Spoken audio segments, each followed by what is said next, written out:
That's the best part for me. That's what really seals the deal with the goon bag is the goon bag pillow. Yeah, dude. It's like drunken Aussie MacGyver shit. Yeah, I mean, the jailie is also that, I guess. But I mean, I guess you do that here too. So it's not really Aussie MacGyver shit. It's kind of no, but it's a lot more charming when it's called a jailie. Yeah. I feel like you need to go like, hey, with your arm when you do it. Hey, let's go do a couple of fucking jailies, can. Yeah, fantastic.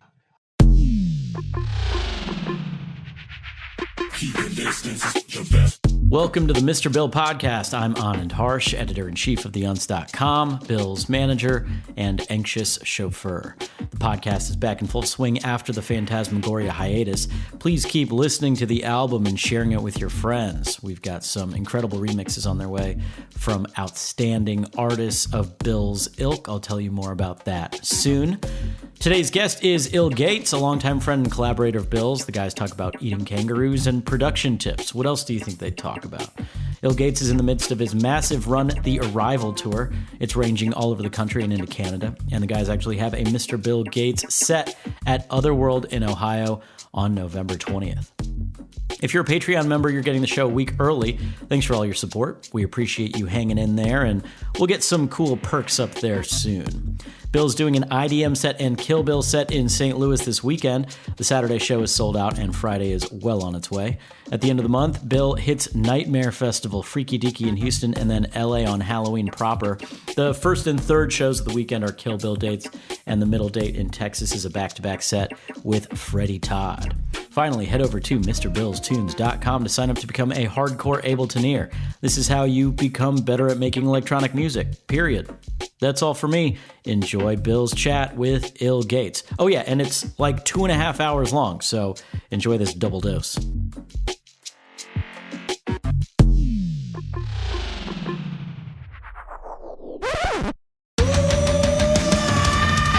Mr. Bill podcast will melt your face, 'cause the Mr. Bill podcast is a cure for AIDS. You wanna make dick? You wanna get rich? You wanna lose weight? Well, you're in the right place. Hello, ladies and gentlemen, boys/girls, children of all ages. Welcome to the Can't say Mr. boys Bill. plus girls. You have to say like. I said slash. It was slash. Slash that girls, includes all. But it doesn't. It doesn't include trans. It was slash. It's a continuum, Bill. Okay. Okay, I'll do it. I'll do it again with no gender, no mention of genders whatsoever. Yeah, we don't want to get canceled, dude. Okay, ready? 3, 2, 1. Hello, you lovely listeners, wherever life finds you on this wonderful day. What about the deaf? What about people who can't listen because they're deaf and they're watching on YouTube with CC subtitles? This is not inclusive. We don't want to get canceled on Twitter, bro. Okay, all right. I'll try it again. All right. Okay. Hello, and welcome to the Mr. Bill podcast. On this very fine day, I will be your host. Pardon? It's pretty inclusive. Okay. Last time, I swear, it's gonna be great. No. That was very inclusive. Like that's fine. You could just. It was pretty good. It's pretty good. Okay. Well, hey, welcome wherever you are listening or viewing or brailing. This is the Mr. Bill podcast, and today, as a radical departure from the norm, I will be your host. It is I, ill.Gates III, Esquire, Jr., or something, and Mr. Bill has graciously allowed me to turn the tables because I have a lot of questions for him, and I'm sure you do too, about his fantastic new album, Phantasmagoria, that is currently ripping up the charts and making a whole lot of people very happy. I listened to it lots of times, and I have many burning questions, but we also have a whole bunch of listener questions to get to, and I'm absolutely thrilled that Bill's given me the chance to ask him these questions in a public forum. Thank you, Bill, for coming on my podcast, the Mr. Bill podcast. Yeah, thanks, man. This is a cool idea. This has actually happened once before at the start of Jan and I's relationship. We're in Melbourne traveling together, and she was like, oh, you have you're trying to do a podcast episode every week. Like, we're in Melbourne. You don't really have anyone here to interview. I was trying to interview Circuit Band, but they didn't want to do it. So she was like, oh, how about like I interview you? And I was like, yeah, that's a good idea. Let's do that. So this has happened once before where Jan interviewed me on my podcast. So this is the second time, but I think this will be completely different. So yeah, very cool. Very cool. Jan is a pretty swell gal. I've had the luck to have spent some time with her, and she's a very fun person to be around. And I actually, I'd love it if you could tell us a little bit more about how you two met, because when I talk to you and check out your social medias and stuff, it seems like you two are in love, and that is a beautiful, wonderful thing.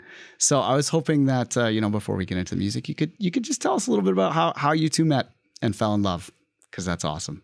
Yeah, so basically, like, I played Priceless Festival, which is this small festival. I mean, I know you know what it is, but for people who don't know what it is, it's this like small sort of 400-person festival that happens in Northern California every year.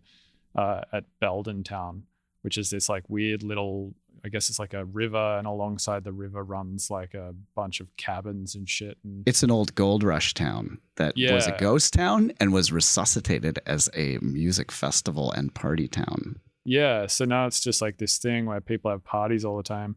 A missions festival there, Still Dream Festival is held there, and Priceless, this very, very small festival, is held there. And it's kind of like pretty exclusive. Like the only people, it's small, it's like 400 people. So to an artist, like a lot of the time they don't get it. They're like, oh, what the fuck, 400? Like this is small. Like I'm used to playing, big clubs like with way more people than that or whatever. But the thing is like the quality of person you're playing for at Priceless is like the Google CEO and shit, and like it's pretty much the Cool Kid Club. Exactly. It's like the real high up level tech community go to that festival. So it's like to play there is really a good privilege, I think. But anyway, so I played there, and Jan, who's, as people who are regular listeners of this podcast have heard plenty about, is like, one of those really cool tech people. She was at the festival, and we didn't actually talk there. But later on, she like messaged me on SoundCloud and was like, hey, really good set at Priceless. I try to like every year when I hear, when people's sets really impress me, I try and like, go through SoundCloud afterwards and thank them. So she thanked me, and then we just started chatting and just like hit it off really well. And from there, started dating like a few months later. I think like from the time she messaged me to, I think from, there was Priceless, and then she messaged me a few days after that, and then I think we started dating like 2 months after that or something. Yeah, I remember talking to you when you two were getting together, and it was so awesome to see the like butterflies and like the stokage and stuff. Was there like a turning point when you were like, fuck it, I'm going in? I think it was pretty quick. It was like, I think like no more than like I don't know, I would say like a couple of days of chatting to her, or like a week at most probably, and I was like, this chick is like way too cool. Like, because if she's very modest too, right? And like, she initially, like when we first started chatting, she was like, yeah, I'm a hacker, like I do hacking. It's like, a lot of people say shit like that, and it's like, oh yeah, cool, like you probably fucking messed around with like Touch Designer once or something, or like, you probably like, I don't know, Circuit Band Casio or some shit. Yeah, you didn't realize she was a Silicon Valley rock star. Yeah, exactly. And then like once I fully realized the extent of like what kind of hacker she was, I was like, oh wow, it's like the real deal. Like she's literally like at the top of the security levels in the internet world. So I was like, yeah, this chick's fucking amazing. And a good fit for somebody like me, I think, because I'm like also very busy minded and like trying to learn about technology and crap all the time. So it's like just a good combination, though I'm, very much on like the music technology side of things, and she's very much on like the internet security technology side of things. So I was like, we had a lot of like crossover parallels to talk about and stuff, which was cool. So you know what the turning point for me was? When I was like, okay, this girl's rad. Was when she hacked you and told you what all your passwords were. That was pretty cool. Talk about a power move. Yeah, that was funny. The first time she visited me in Denver, and we were like chatting over lunch or whatever. She was like, "Hey, by the way, I know what your password is." And I was like, "What is it?" And then she told me what it was, and I was like, "Fuck!" And I felt like so insecure. I was like, "God damn it! Like, is it really that easy to get it?" And she's like, "Yeah, super easy. Like, your password's just out there." I was like, "Fuck!" And then That's I was like, so awesome. After that, I spent literally like 2 days, like changing every password I had using one password. Just like, yeah, it took a fucking long time, but it felt, I don't know. It feels very like, oh man, to get hacked, it's the worst. Like, you feel so fucking bad about it, and you feel like embarrassed, right? Because you're like, man, I'm so dumb. Like, I should have changed like, how could I let this happen? But the only way to really get around it is to use a password manager. So which did she steal first, your passwords or your heart? Oh, that's a good question. I think my heart. I think she like, but I don't know. Who knows, man? She does a lot of like hacking shit in her spare time. She might have done this on day one. I don't know. You don't know. You don't know what she's up to. Exactly. She only like exposed me to that information the first time we met. So who knows? She might have done it at the airport while she was waiting for her flight or something. Well, she's super rad, and I'm happy. She found like a bunch of my friends' passwords after that too, because like once I knew she had this power to like find passwords, I was like, oh, sick, run like Dylan's email through it. Run. Yeah, thankfully mine were secure. I was pretty stoked about that. Dude, I was like, run Tipper's one through it. She found Tipper's password. Oh, do you know how many wooks would like step over their dead mother for that password? Oh yeah, we told him to change it, and he did, obviously, and like probably the only way Sambot will ever be released. Yeah, I don't know. Is that like one of his like? It's you know the big Tipper tune where it's like like Brazilian drumming. And, oh yeah, dude. There's like the call and answer samba tune that he's been playing unreleased for like a decade. Yeah, he played it. He played it last in his set at Red Rocks on the Uptempo night. It was so sick. Yeah, it slays. He's been closing sets with that for like 15 years, and it's still so sick. It's apparently called Sambot, and he's never going to put it out because he's Tipper and he hoards his eggs like a dragon. So I asked Dave Vella, his manager, about this one time. I'm like, you mean the Wolf? Are you talking about the Wolf? Is that his nickname, the Wolf? Yeah, that's what they call him. At least that's what he says they call him. Yeah, I suppose. Yeah, the Wolf. So we're talking. Okay, just making sure it's the same Dave Vella. Isn't the Wolf also like that guy from Pulp Fiction, is it, or Reservoir Dogs? He's like, I fix problems. He like comes in and he's like, yeah, he's the Wolf with like a lowercase the, whereas Dave Feller has a capital T on the Wolf. T. Yeah, all right, capital T.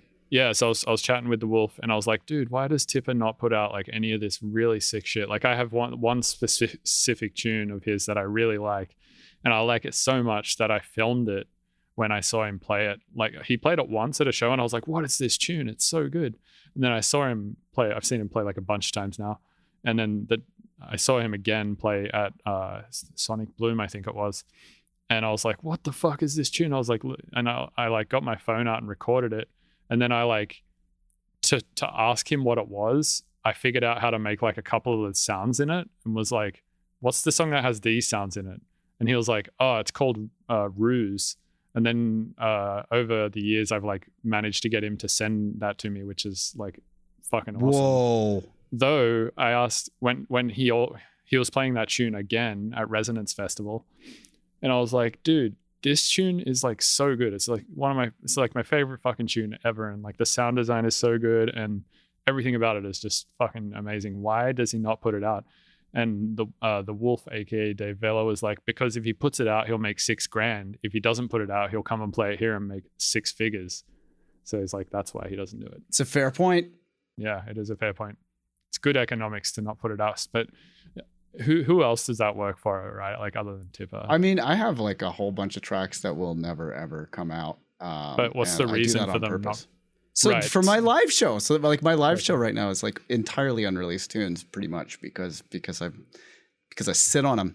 And then another big life hack that I've found is that if you have a bunch of unreleased tunes and you really want people to promote something like, say, your album, you can say, hey, forward my album to all of your friends and I will send you an unreleased tune.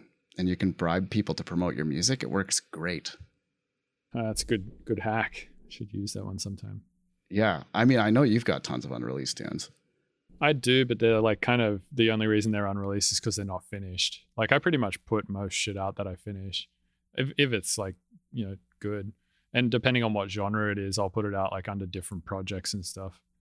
Or, you know, like if it's, you know, obviously if it's like a house tune or an electro tune or whatever, I'll generally put it out as Electricato. And, you know, if it's like a glitch or a dubstep or whatever else tune, I'll put it out as Mr. Bill. And then like some shit just like, you know, makes its way into other projects, like a bunch of unfinished shit I had laying around made its way into that Mum and Dad soundtrack. And then yeah, so the only reason I have the unreleased shit is because they're half finished. And yeah, I'll play some of them in my sets and stuff, but I don't know if Dave does that. I don't know if he's like all these tunes that he's playing are half finished, or if he's considering them completely finished and then just choosing not to put them out. Yeah, I don't know. So I will say, so like his set at fucking Red Rocks like a few weeks ago was incredible, man. Like I watched the videos on Reddit. They were pretty fabulous. Dude, like every single tune was like a VIP of a VIP. It was like insane. Like everything was just butchered and re-edited and just insanity. And I asked him about it. I was like, what the fuck is this? Why, like, how did you do all this shit? And he like explained the process. He was like, yeah, basically I just like, open old sessions and just butcher tunes. And I was like, yep, that's what it sounded like. It was fucking sick. Okay, cool. So I've got a whole bunch of questions for you, but let's I think get increasingly nerdy because, you know, lots of listeners are not necessarily music producers, so we can keep the music producing questions for you know, towards the end. Dude, we're not gonna be able to. I don't think we're gonna be able to share this video if you're like sharing all your notes and shit on the screen. Oh, you want me here? I'll kill the video. Just a second. Where is Zoom? Oh, yeah. How do I end screen sharing? It's being funny. I've lost my Zoom. Maybe thing. Here we go. Hang on, stop share. There we go. Okay. Yeah, there you go. Okay, cool. And okay. Like now we can share. Okay, so yeah, edit that bit out. Yeah, Robert will just have to edit out any bits where it shows like sensitive information on your screen or whatever. Yeah, there's not anything sensitive. But okay, so yeah, all right. So I've got a whole bunch of questions here. There's some of my questions and some questions from our lovely listeners and fans. And I think we'll do them, you know, kind of going from questions that are interesting to everybody to questions that are just interesting for music producers at the end. I think that makes sense. So I've already asked you how you're doing and how you met Jan. But I want to also say that you're really looking great, man. Every time I see photos of you or talk to you or whatever, it seems like, you know, you've lost a little bit more weight and you're in a little bit better shape and you're smiling a little bit more.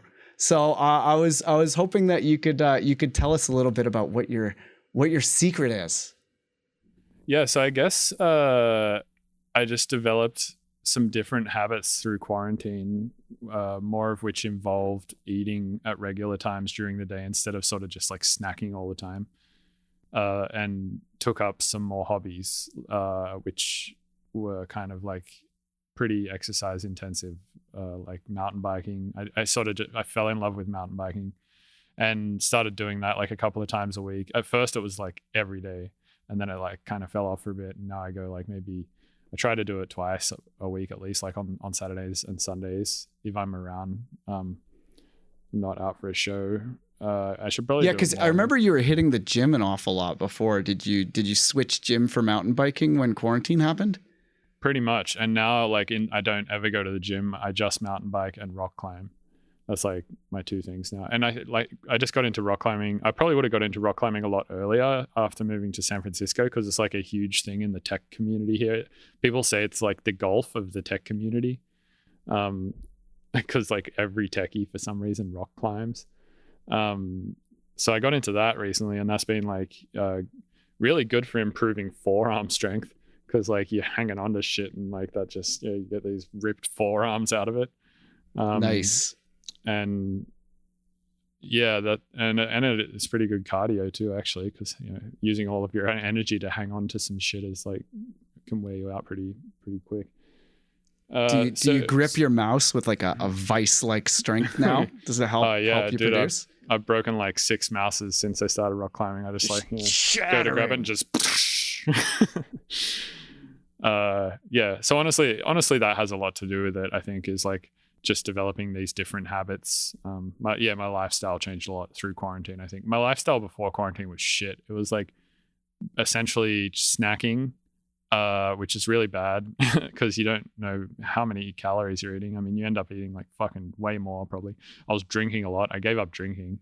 Yay! Good job. Thanks. I mean, I still will drink sometimes, but I take this medication now to control it. After realizing that I'm like very susceptible to alcoholism, like my father's an alcoholic and it just runs in my family. So I figured that out, and now I take a drug called naltrexone every day, which has really helped with alcoholism. Interesting. So I drink like here and there, but I never feel the urge like I used to just like fully set. Yeah, like it used to be I would drink one beer and that buzz of the first beer would just be like, all right, we're going, send it. And just like drink like. That's why I can't drink. Yeah, it's like you just want to drink like 6 or 7 because they're just like, you're like, that was good. Like fucking let's make that, happen better and faster. But naltrexone kind of like dulls that initial buzz. So you drink a beer and you just kind of enjoy it for what it is, its taste, and it's, you get a little buzz and you're just like, whatever, I can go without this, with or without it, doesn't bother me. So sort of got the drinking thing under control, which is good. I think that's good, man. That's not easy. A lot of people will go their whole life and never get it under control. So props to you on that, my dog. Thanks. Yeah, it isn't easy. Actually, yeah, I've been going to AA meetings also to help with that. Like I went to one just before this, actually. Yeah, dude. So, honestly, all those things like have a lot to do with it, I think. So, and the other thing, which we can't talk about.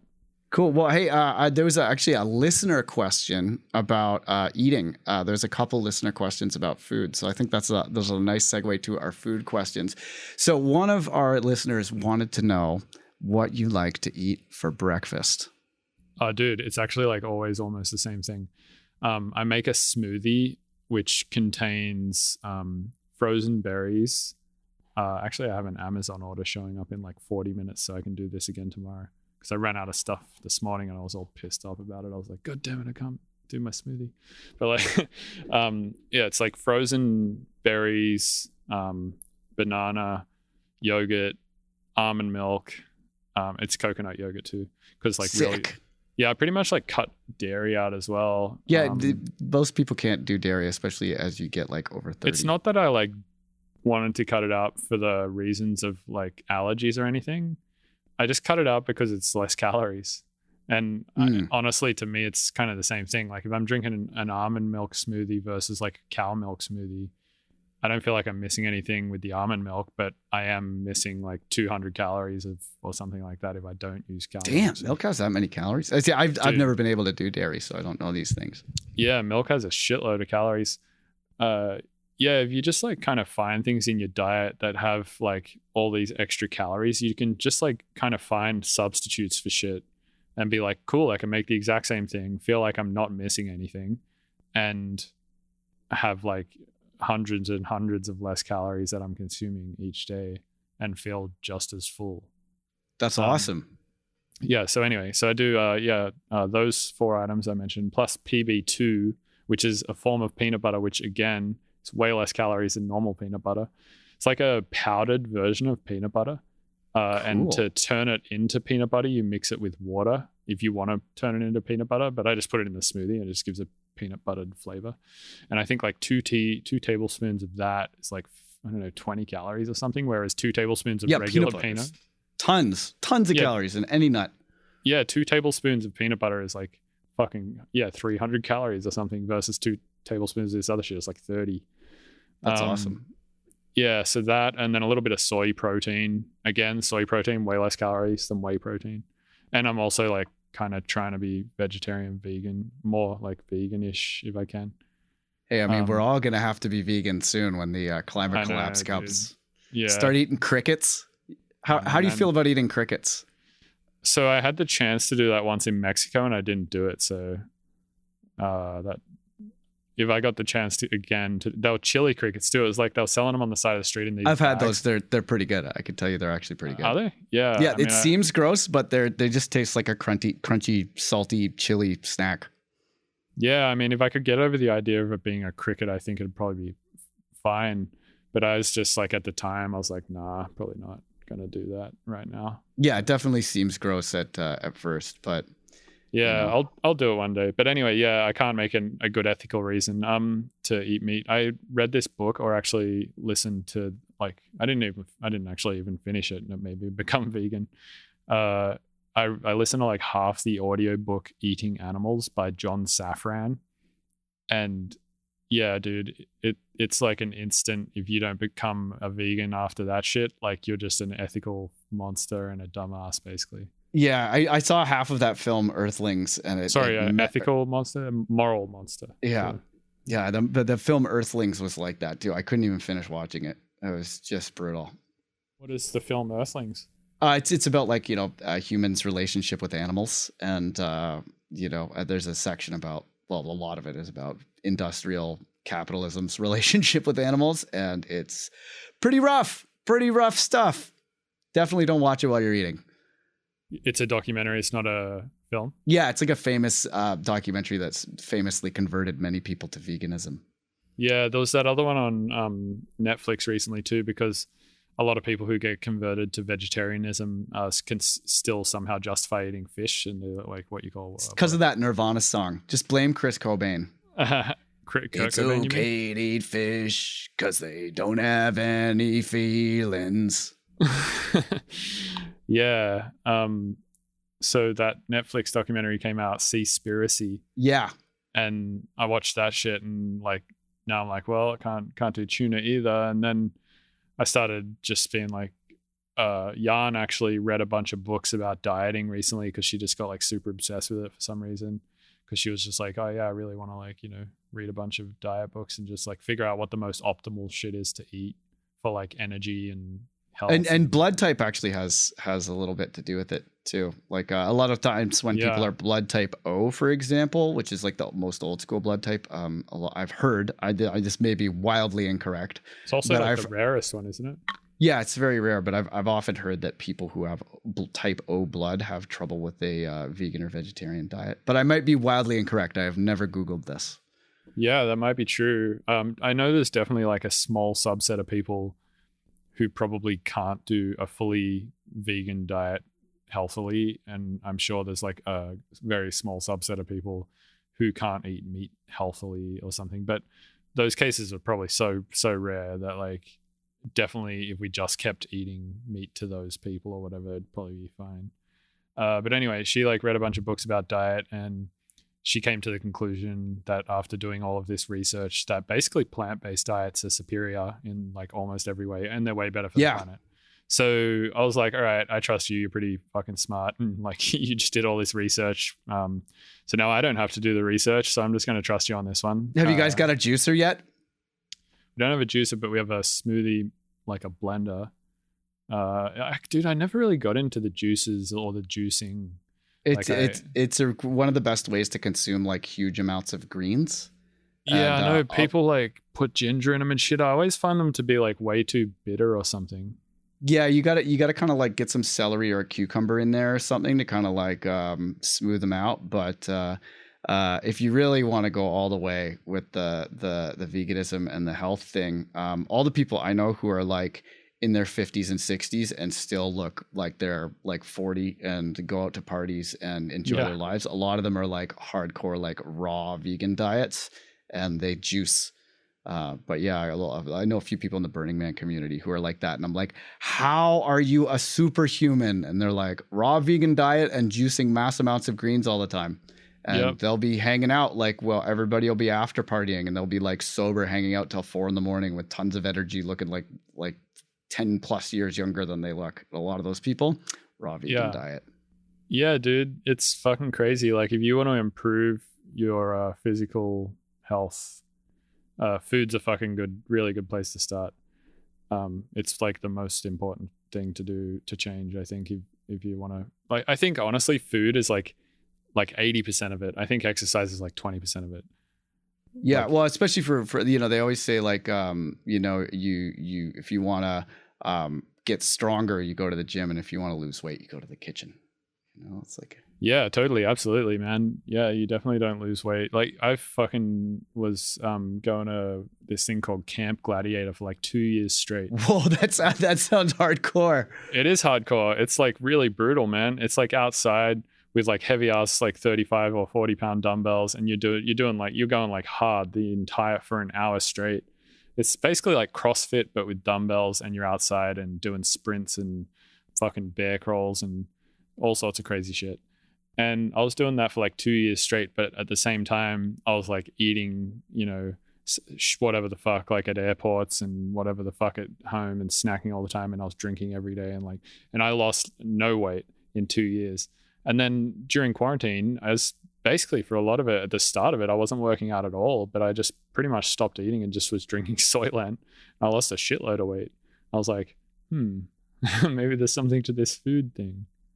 That actually brings me to another question from one of our listeners. Was really emphatic that I ask you this question. Bill, how do you feel about goat cheese?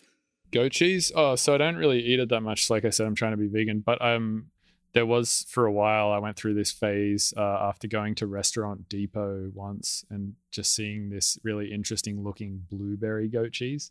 Whoa. Yeah, I got it once and like ate it, and I was like, this is the fucking best shit ever. So I really like it, and I really like it in salads. It gives it a bit of like punch and stuff, and I really like it on pizzas for the same reason. It just kind of adds. Yeah, I really like goat cheese. I just don't eat it that much, if at all. Yeah, it's goats are pretty cool animals too, with their rectangular eyes and ability to walk up walls. They have rectangular eyes? They have rectangular pupils, bro. Look it up. It's wild. Wild. Goat eyes are crazy looking. I don't know if it's so that they can see more of the horizon or something, but right? Yeah, I never realized this. Yeah, rectangular pupils. It's wild. I always like knew when I looked at a goat that like there was something fucking, they did look kind of alien and freaky, but I never realized that was like one of the reasons. Also, their eyes are like on the side of their head, which is, and their ears point like straight out. It's like everything about it is just. And are these the animals that just like run into each other and headbutt each other, or is that sheep? Those are rams, but they're like similar. I think goats definitely headbutt things though too, and I think I think like rams are like male sheep, Right. But there are different species, and some of them have big horns and butt heads all the time. But there are dinosaurs that butt heads. I'm pretty sure there's headbutting lizards. I've butted a head or two in my day.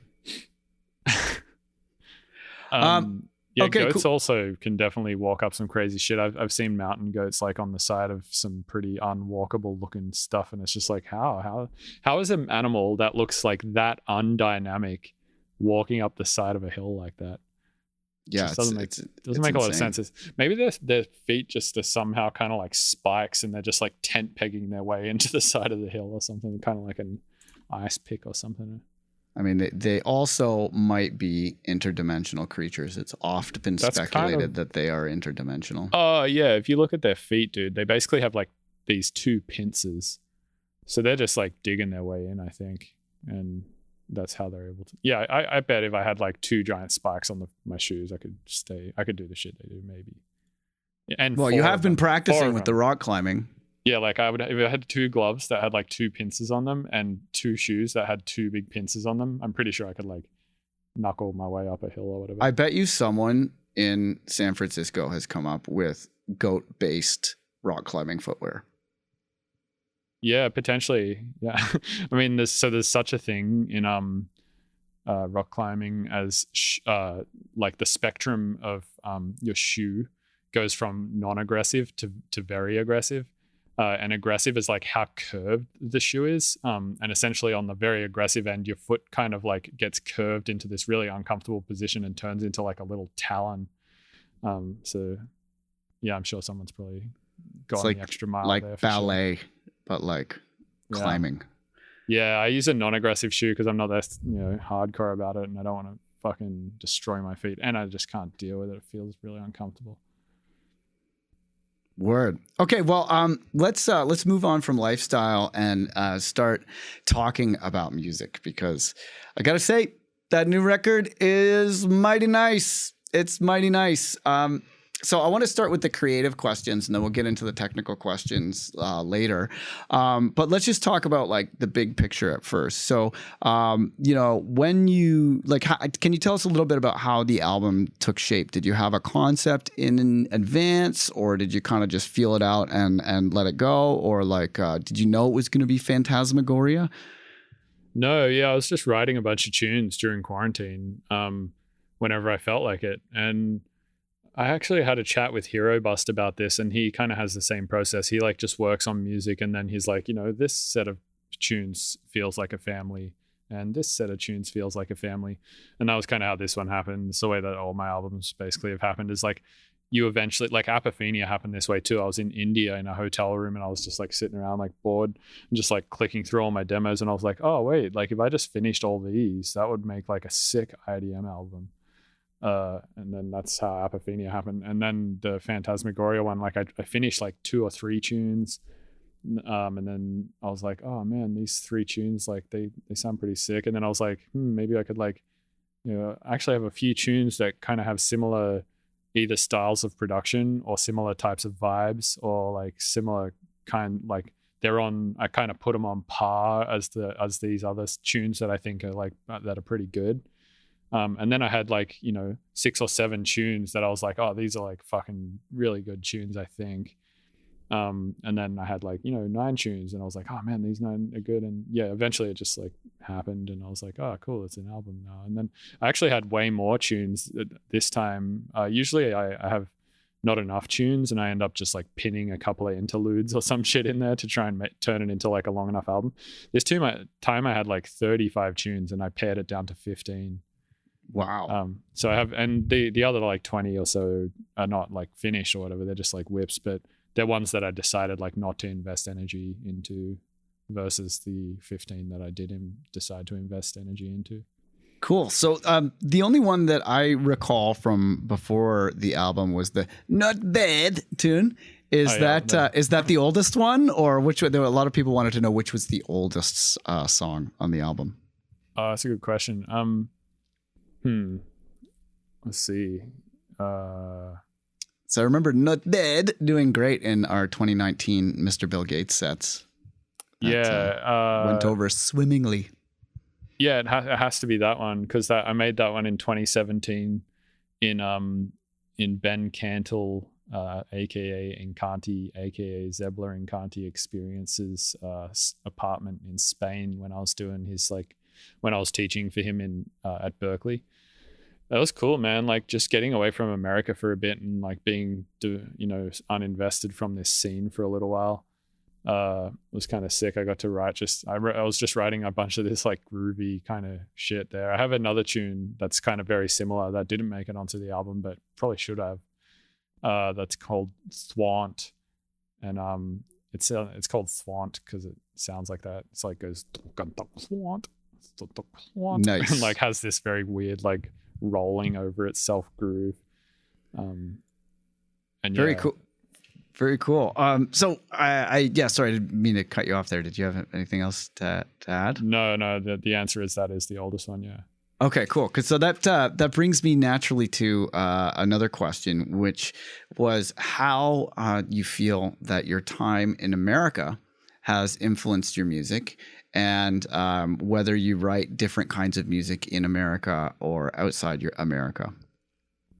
Yeah. The answer is yes. I do write different music in America versus other countries, and I don't know why that is. I think it's just, I don't know, vibe. Has a lot to do with shit. I feel like you can just put your desk in a different place in the room, and then all of a sudden you'll write a different sounding tune or whatever. It's like being in different studios makes me write different shit as well. Or just being in a different room of the house, will make me write a different kind of thing. So yeah, for sure. Definitely being in a different country, that's like way bigger than just being in a different room of the house, like being in a different room of the world or whatever. You're around all this different culture, especially in Spain, where I couldn't, the culture is so different. Yeah, that was crazy being there. But I think also another thing that drives this is, I think in America, I'm more reminded more often that music is my career. and it's kind of competitive. And so that kind of, I think, skews me a little bit towards wanting to make more lucrative music, I guess is what you'd call it. Cool. And do you feel that pressure is a positive or a negative pressure, or it's just different? I think it's, I mean, who knows? It's kind of just, I guess it's kind of just different, because like that pressure makes me write more, which means I become a better producer. Like in Australia, it's like more leisurely, right? Like I didn't feel as much pressure there, so I wasn't writing as much. So I still gained a lot of years of experience there and became a good producer in Australia. But I think I've gotten like way, way better since I moved to America, just because I had to, or I felt like I had to, to like, do better in my career or whatever. So in that way, it's good. But I think in creatively, it might not be so good, because I feel like it locks me more into a box of making this like build drop sort of bass music rather than.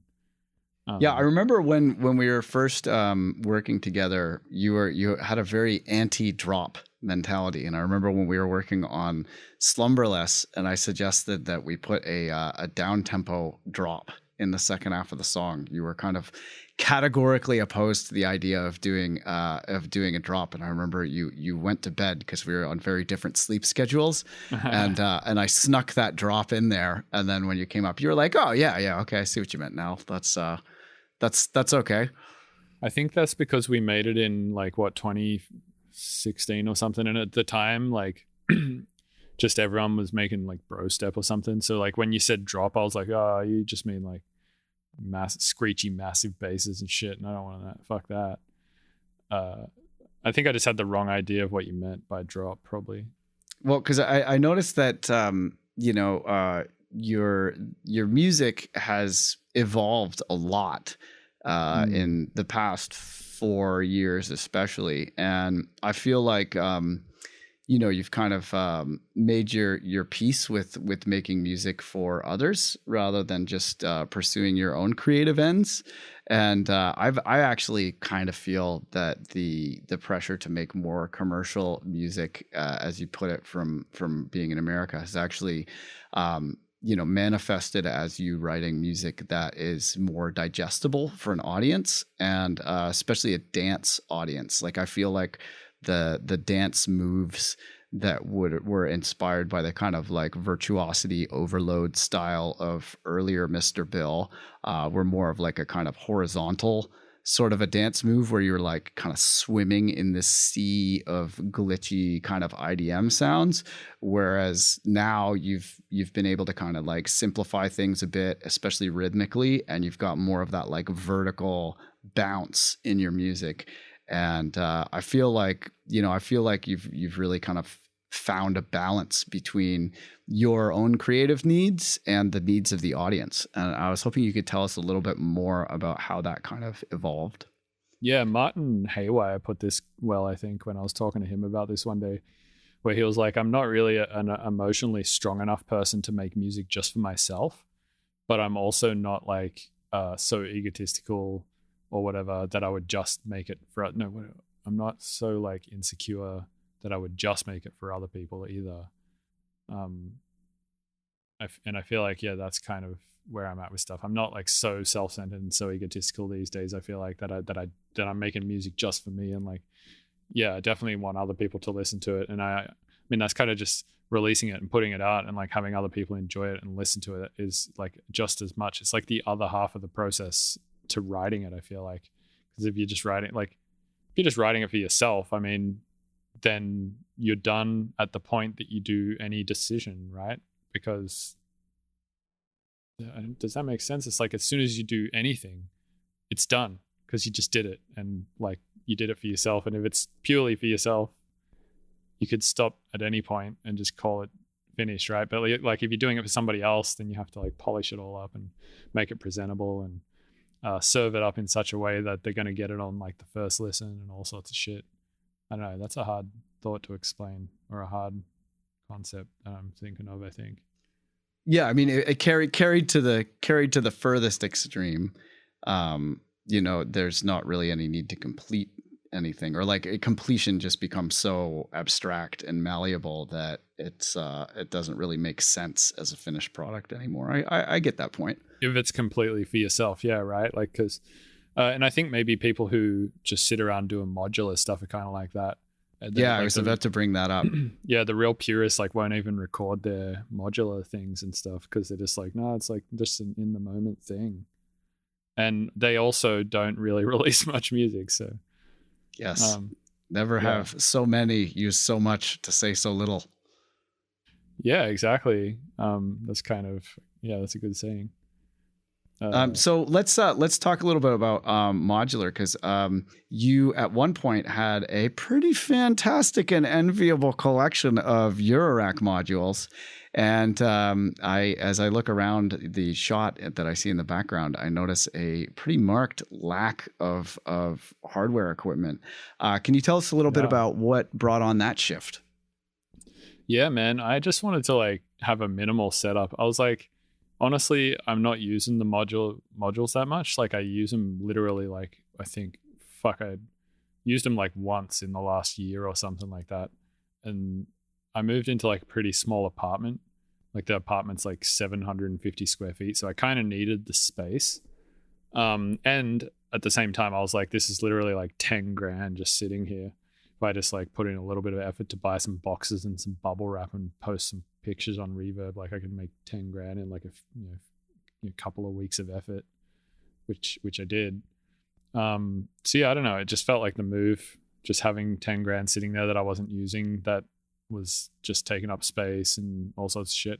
And then I got rid of my table too because I was sick of that, and I got this like other table which is like a sit stand desk, so now I can like stand and work and all sorts of shit. And I don't know, it's just more like a minimal tech setup now. And and then I also redid all my paneling so it's all colorful instead of all black, and I just wanted to have this like completely different studio, like all open and vibey and just very minimal and clean.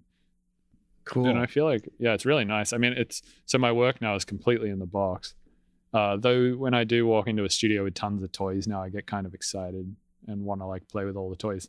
But I also think there's so many like people who record their toys and chuck it on the internet, that there's just no like reason anymore, I think, for me to have it, just because all I would do with my modular shit anyway is like record a few things in and then just process the fuck out of them anyway until they sound like digital things. Yeah, so that was one thing that I noticed about your style too, is that you're so heavy on the digital processing that by the time you've got the result that you like, it kind of doesn't matter what it started. Yeah, it was like the input could have been operator too. Yeah. Yeah. So and I find whenever I want something to sound analog, like I have to really exercise a lot of restraint to not do that, because then it doesn't sound analog anymore. Yeah, exactly. One piece of gear that I have found is really excellent lately is the Electron Analog Heat, because it's got 8 kinds of analog saturation and LFOs and envelopes and MIDI and things. And I've found that that's a great way to warm up and make something digital sound more analog. So I've actually found the signature sound of the Analog Heat is actually on more of the channels in my track than the signature sound of the Eurorack as a sound source. Electron Analog Heat. Mark it's II. Pretty great. You can control it from a VST plugin. Oh, that's nice. Oh, this kind of looks like is this kind of like the Erica Synth's plasma drive or whatever, like conceptually at least? Well, the plasma drive kind of does one thing really well, whereas the Analog Heat is really flexible, and you can use it for mastering and stuff. It's really great. I'm pretty much an evangelist. Is this kind of like the Culture Vulture? Do you know about that thing? Yeah, I love the triode distortion of the Culture Vulture, but the Analog Heat actually has 8 kinds of different processing that you can use. So it's like way better than the Culture Vulture. And it's analog, right? I mean, it's called Analog Heat. Yeah, it's all analog, and it really, if you want things to sound more analog, I find myself using it to warm up digital sources a lot. Super worth it, dude. Super worth it. So I actually have an affiliate thing going on with Perfect Circuit, so I might be able to get it for less than 800. Do it. And since we put it in this podcast, go to perfectcircuit.com and then maybe they'll give me a bigger discount. Yeah. Do you have like perfectcircuit.com/Mr. Bill podcast or something? No, but I could probably get them to make that. Dude, you should. You totally should. They'll probably should. Yeah, I have this Universal Audio Solo 610 preamp they sent me out for doing a couple of tutorials that I'm running this really nice mic through. Cool. Because I thought like that's something I would have like in my minimal setup is like, a preamp. Do you have the Culture Vulture? The UA Culture Vulture is pretty good. I don't. Is that Universal Audio too? Yeah, they have a Universal Audio version of the Culture Vulture that I pretty much use like hot sauce.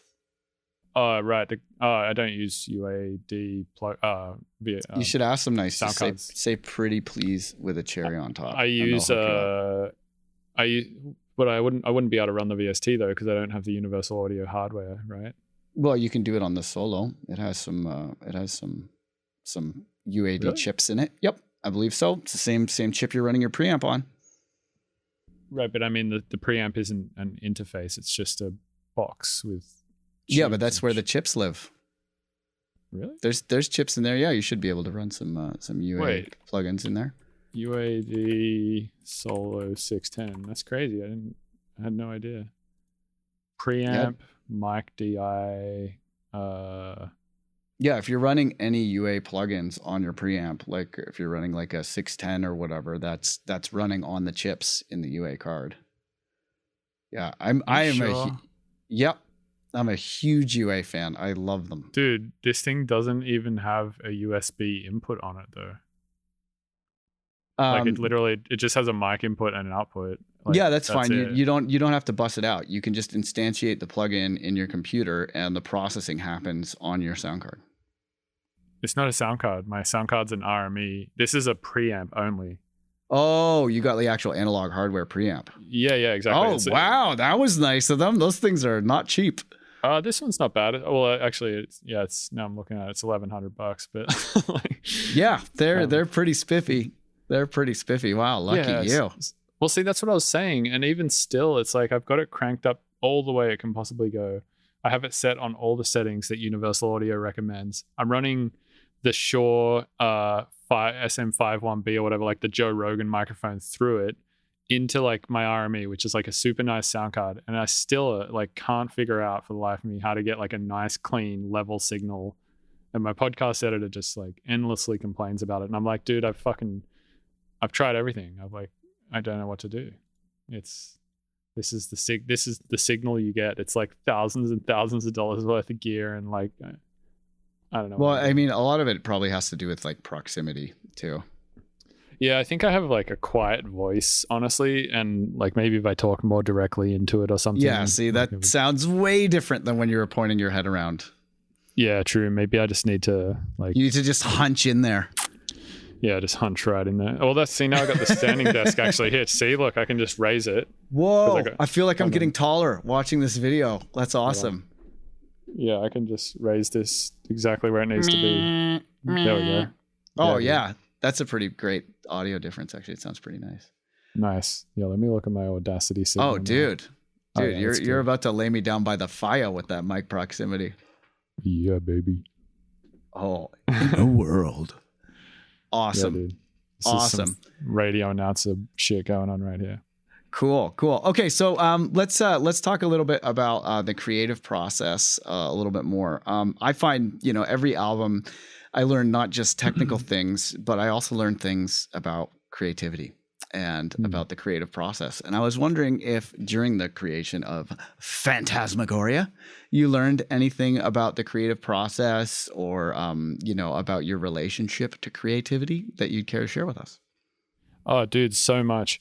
Honestly, the thing that I learned most, or the thing that I thought was the most important was had to do with spectral processing. I just got way more comfortable. That and wave shaping.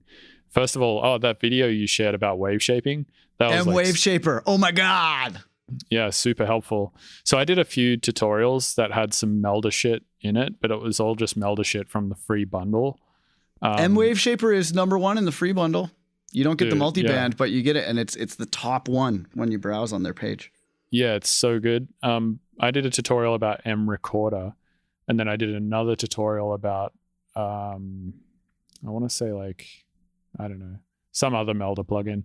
And then I hit them up and I was like, hey, check this out. I've done like multiple tutorials featuring your plugins. Would you mind sending me like the whole Melder bundle, which isn't cheap? It's like $2,500 or something. It's so amazing though. Oh my God. But it's the most worth it thing ever, man. They have like a spectral reverb and like a fucking spectral gate and like all sorts of spectral tools.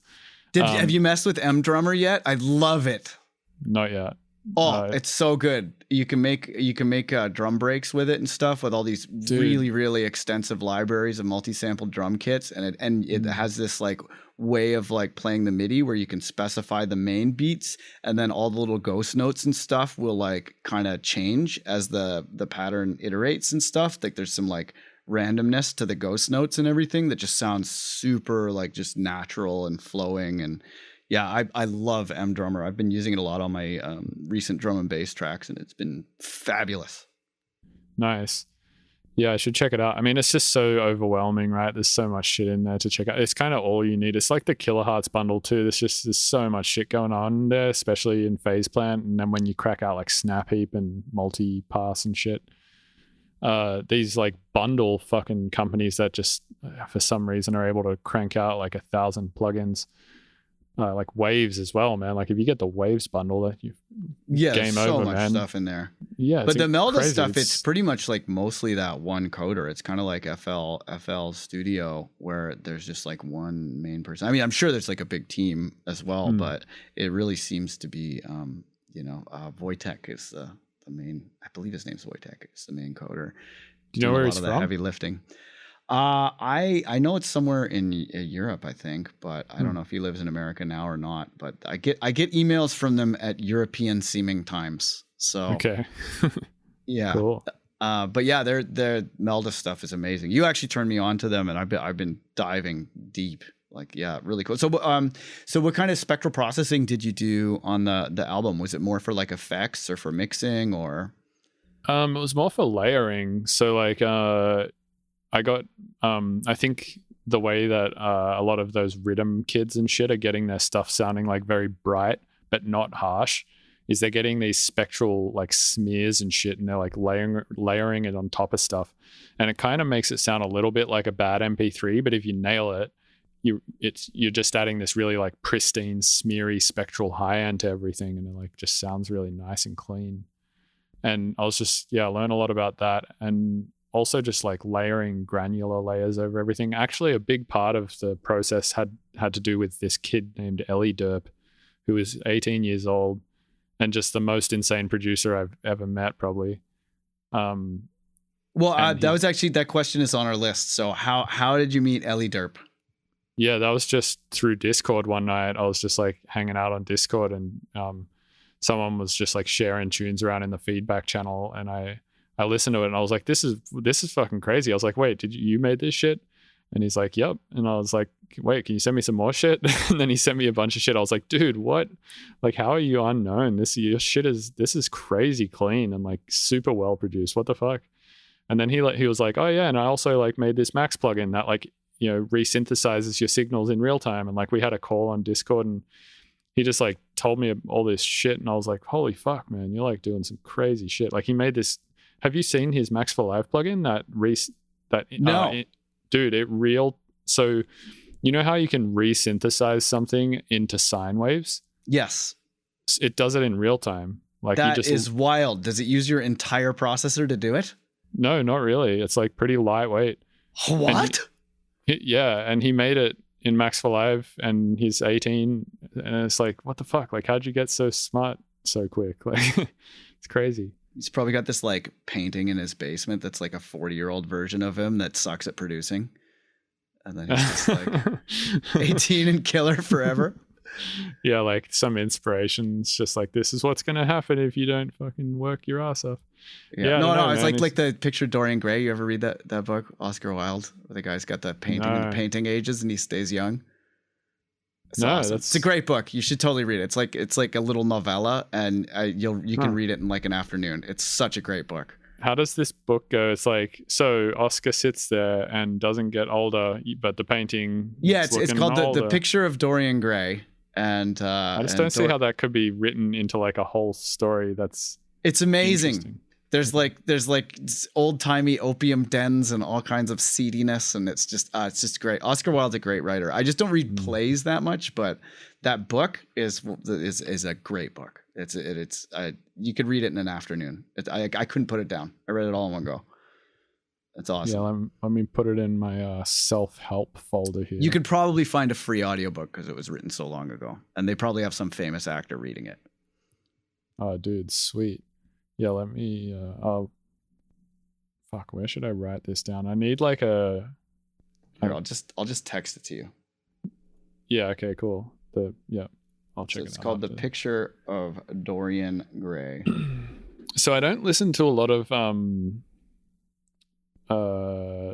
don't listen to a lot of fiction. Usually I mostly listen to podcasts or audiobooks that are going to teach me something. Like, for instance, right now I'm listening to Gabor Mate, who's actually from you're in Vancouver, right? I'm currently in Chicago. I'm staying at the Elevated Studio, but yeah, I live in Vancouver. Yeah. So this guy's also from Vancouver. His name's Gabor Mate or something, and he wrote this book called In the Realm of Hungry Ghosts, which is all about addiction. It's basically about like Vancouver's Skid Row and the Portland Hotel, and how he like basically just has all these stories about like addicts and shit. And it's just, I mean, it gets pretty wild in Vancouver. Because basically Canada, you freeze to death if you're homeless, except for in Vancouver or Victoria. So all the homeless people hop freight trains and go to Vancouver. And then you couple that with it being a port city and tons of opiates flooding in. And it's kind of the perfect storm. Yeah, it's crazy. There's like fucking parts of the book where he's like, people will go into a methadone clinic.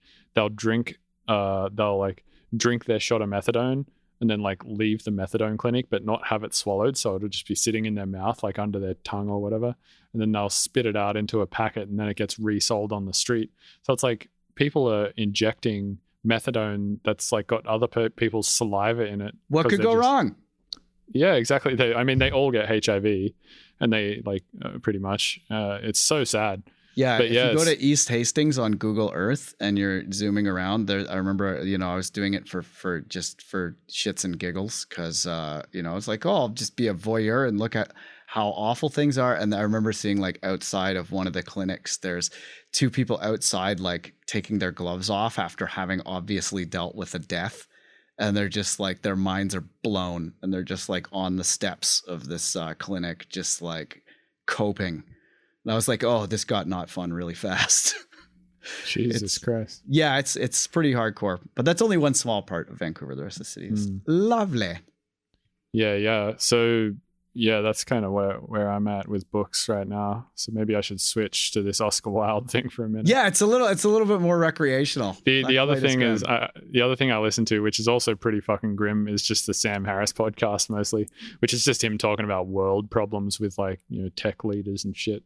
Like he's currently the one I'm listening to right now. He's chatting with Balaji, whatever, can't remember his last name, but he was like the CEO of Coinbase for a while, and they're chatting about all sorts of crazy shit, like starting a country in the cloud that comes crashing down to Earth, like all this dystopian sounding shit that does not sound too fun, foreign policy and shit like that, and how it's so fucked I find up. For doom and gloom, I need a little touch of comedy. So I'm a big fan of Robert Evans and the Behind the Bastards podcast. That is a gold medal podcast. It's basically like a black comedy podcast about different crazy things that have happened in history and so you can learn about like the Nazis and meth.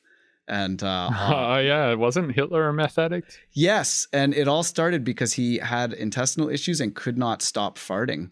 And he ended up taking a bunch of like strychnine pills to stop his gas, which obviously didn't work because you can't take strychnine for gas. And then he had this real quack doctor who was just injecting him with like all kinds of weird experimental animal hormones and amphetamines, and then later opiates and stuff. And apparently Hitler, the more he got stressed out, the more his flatulence would be a problem. And towards the end of it, he was dealing with the opiate issues in his gut, and they couldn't get opiates anymore.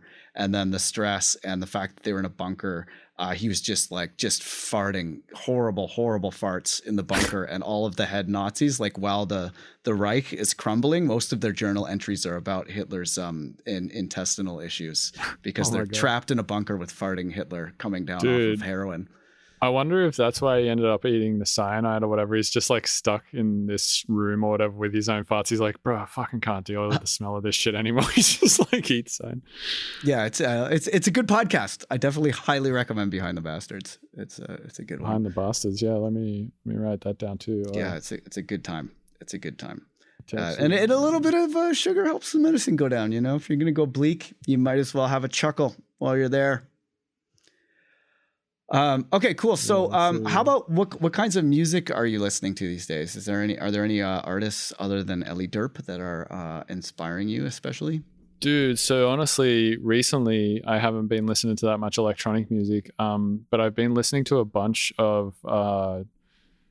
This is gonna sound weird, but like mostly just Ethiopian jazz. Oh, hell yeah! That's not weird at all, dude. Ethiopia's got great music.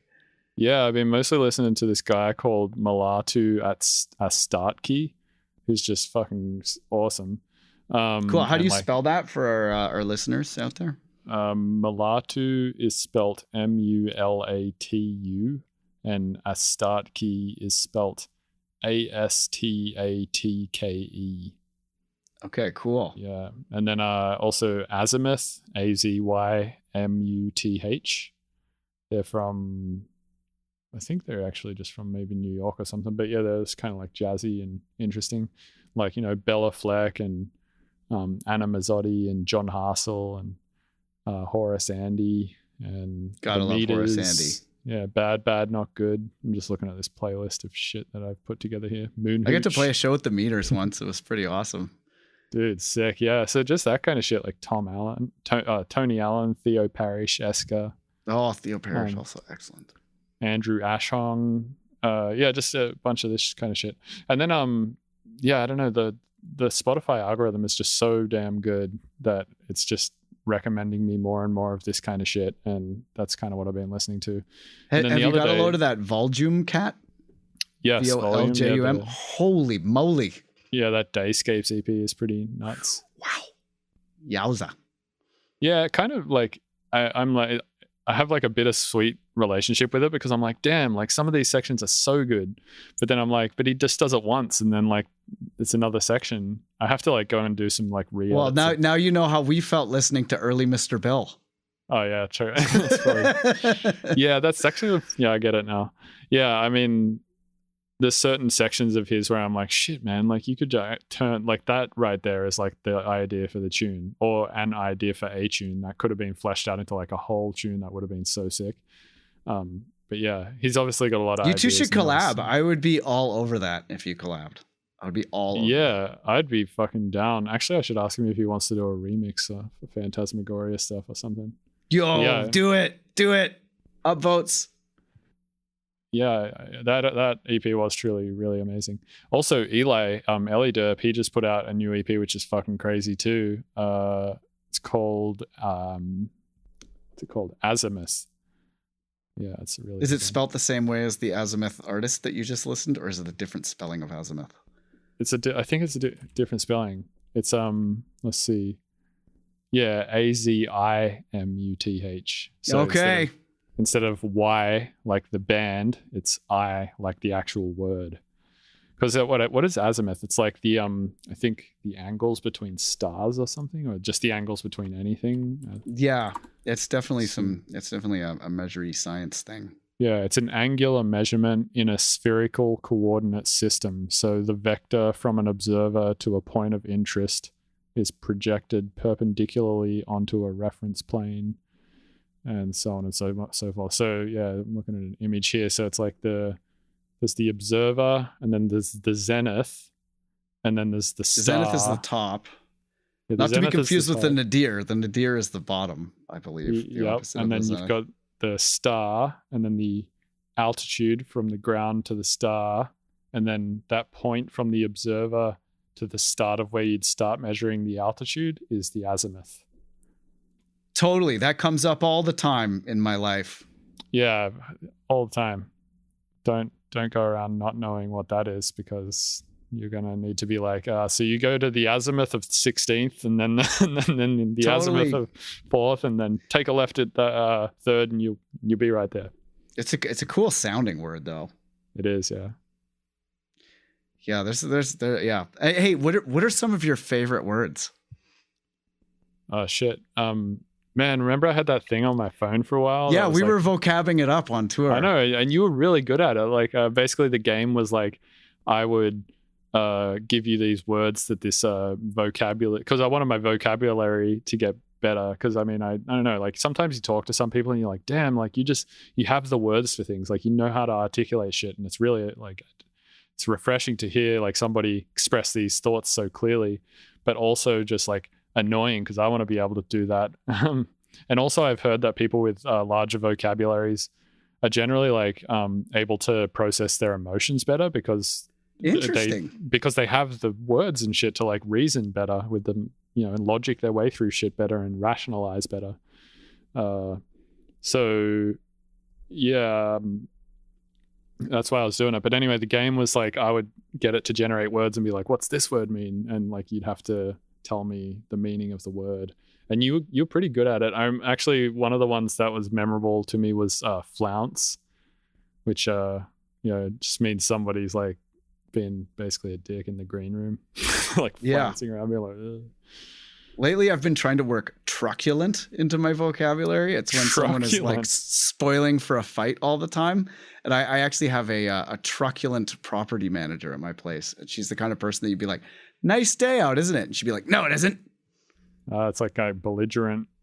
Yeah, it's just very oppositional, just spoiling for a fight all the time. But yeah, truculent's a real. Is she also corpulent? She's not corpulent. Okay. She's just truculent. But if she ate too much and couldn't move, she would be crapulous. Crapulous. Dude, yeah. there was this band in Australia, like way back in the day, at the rehearsal studio I used to rehearse at with my metal band, called Crapulous G-Gore. Whoa, now that's a name. Yeah, G-Gore was spelled Geeegaw, I think. Wow. Yeah, Crapulous G-Gore. Wow, what a name. Let's see if they're on Spotify. I'd be so impressed if they're just fucking massive now or something. Well, if they're crapulent all the time, they're probably getting quite massive. Crapulous. Or sorry, crapulous, not crapulent. Dude, no way, I found it. They have 5 monthly listeners. Oh man, you got to get in there. Make it 6, baby. Oh yeah, I'm going to give them a follow for sure. Dude, after this podcast, they're going to have at least 20 monthly listeners. At least 15 people are going to go there from this podcast. Dude, imagine if this was the Joe Rogan podcast and he fucking brought up Crapulous G-Gore. It'd be huge instantly. Yeah. Yeah. That guy is gone. That guy went huge with the podcast, man. He like took it to another level. He's like the Skrillex of podcasts. Dude, it's like people like that are crazy. They just like will take something to like another level. They just like have a vision for something and they see it and nobody else sees it. And they just go with it and they change it and they change the game, and then everyone else tries to follow them and do the same thing. Yeah. Yeah. It's pretty wild how far he's taken it. He's more influential than any other media source at this point. Yeah. It's shocking. Yeah. He gets more listens than CNN and Fox News. Yeah. Which I think like, I hate to say it, but I think there needs to be some kind of fact checking in the world of podcasts, because it used to be, like, cause for example, like if they like, I remember checking out this quote from Dr. Fauci where he was like, yeah, if the internet was around when the polio vaccine came out, everybody would have polio. Like there's no way to do it. But I was learning about ivermectin.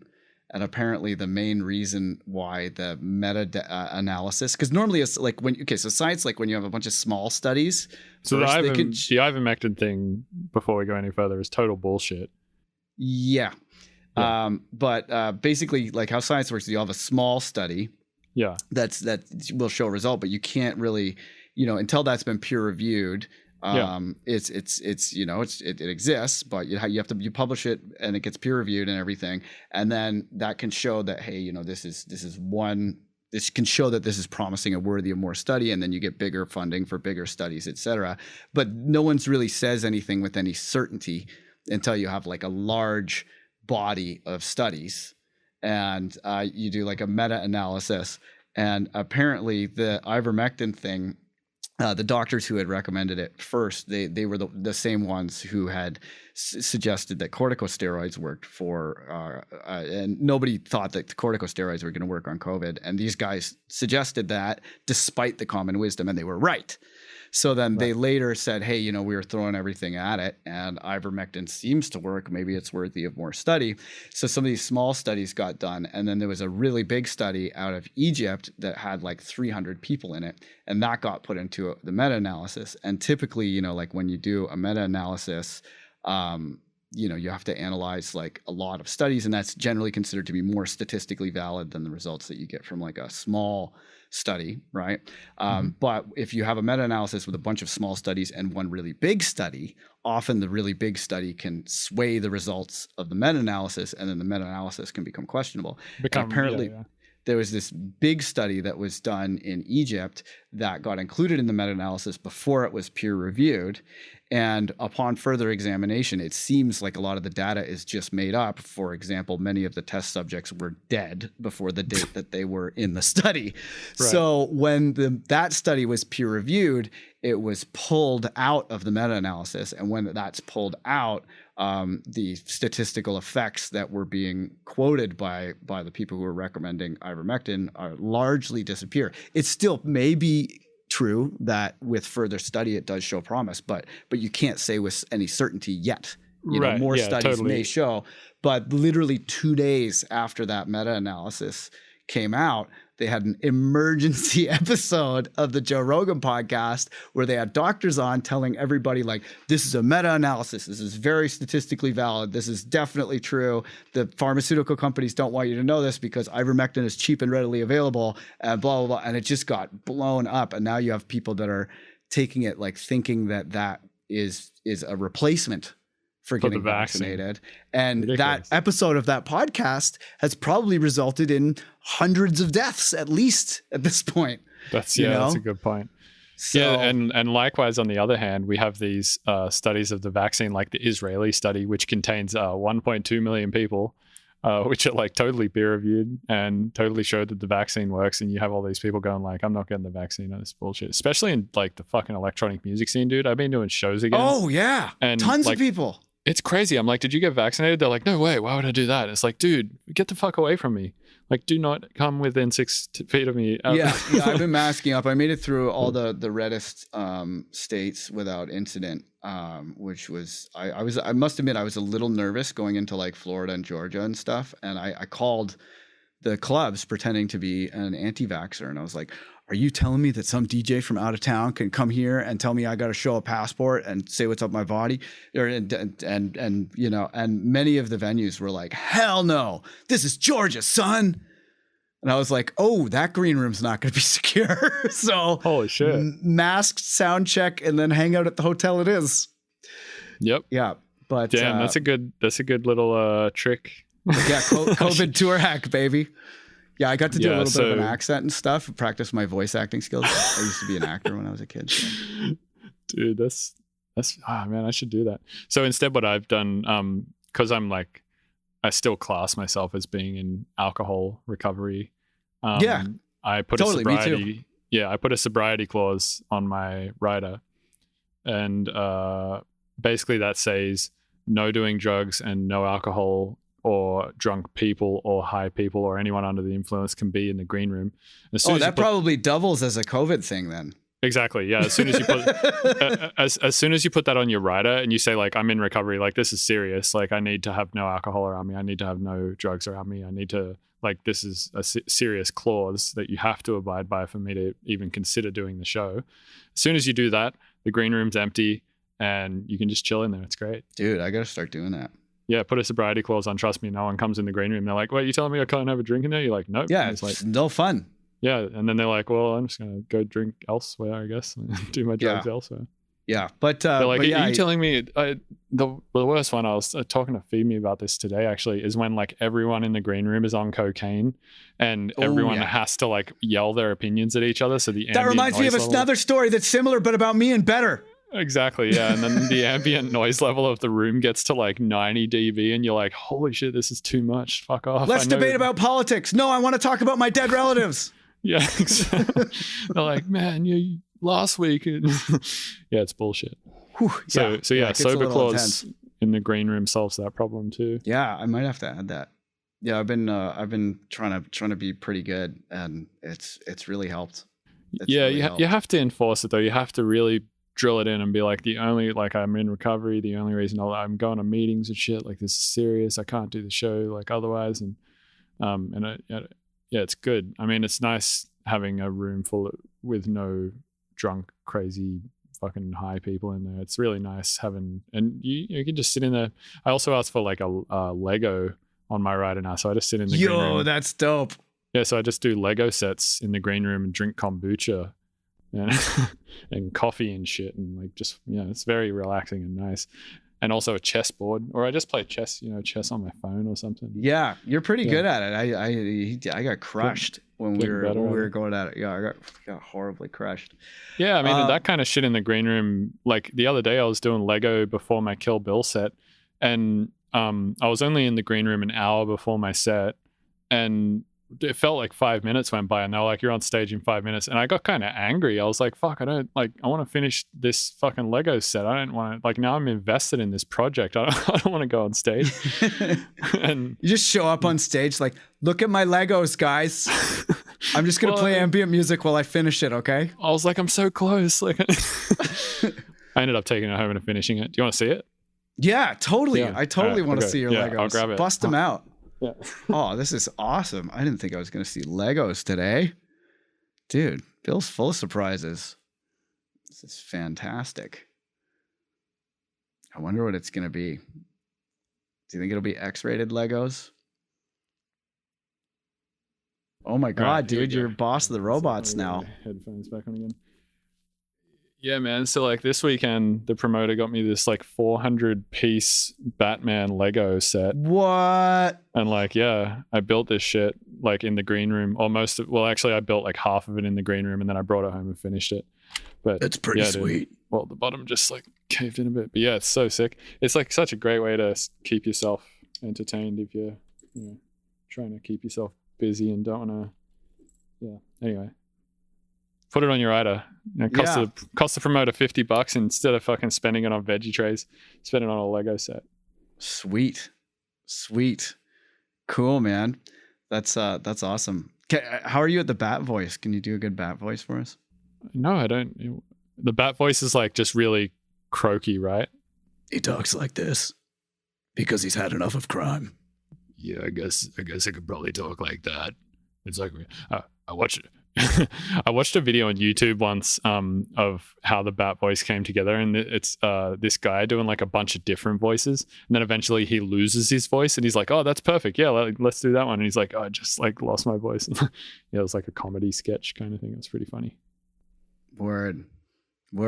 Okay, cool. So let's talk about music a bit more. I would love to know what it was like working with Sorrow. Oh, dude. Honestly, he's kind of hard to get in touch with. Same as Scope. I feel like people in the UK, man, they're on this really introverted level. Like Tipper is also this way. But they stick to their own little fucking thing. They just do their work, and they do really fucking amazing work.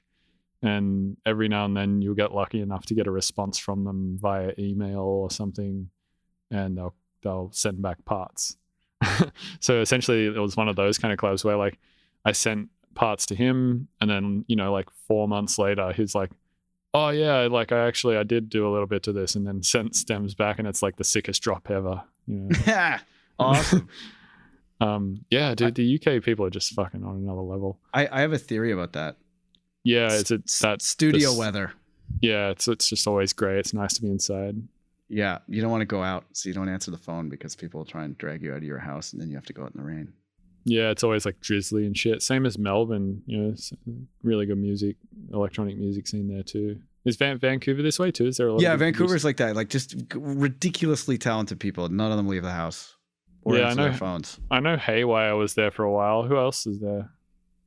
Oh, there's all kinds of people like the Lighta Crew guys, and I mean in the whole surrounding area, because Victoria's got a lot of people too. A lot of the artists have moved to Victoria because of the real estate housing crisis in Vancouver. So a lot of them will live like in Burnaby or Squamish or across in Victoria. But the Funk Hunters are over there, and But that's like essentially considered like and Greasus. If you're talking to somebody who like didn't know the area, they're in the area, yeah. And then Pigeonhole, of course.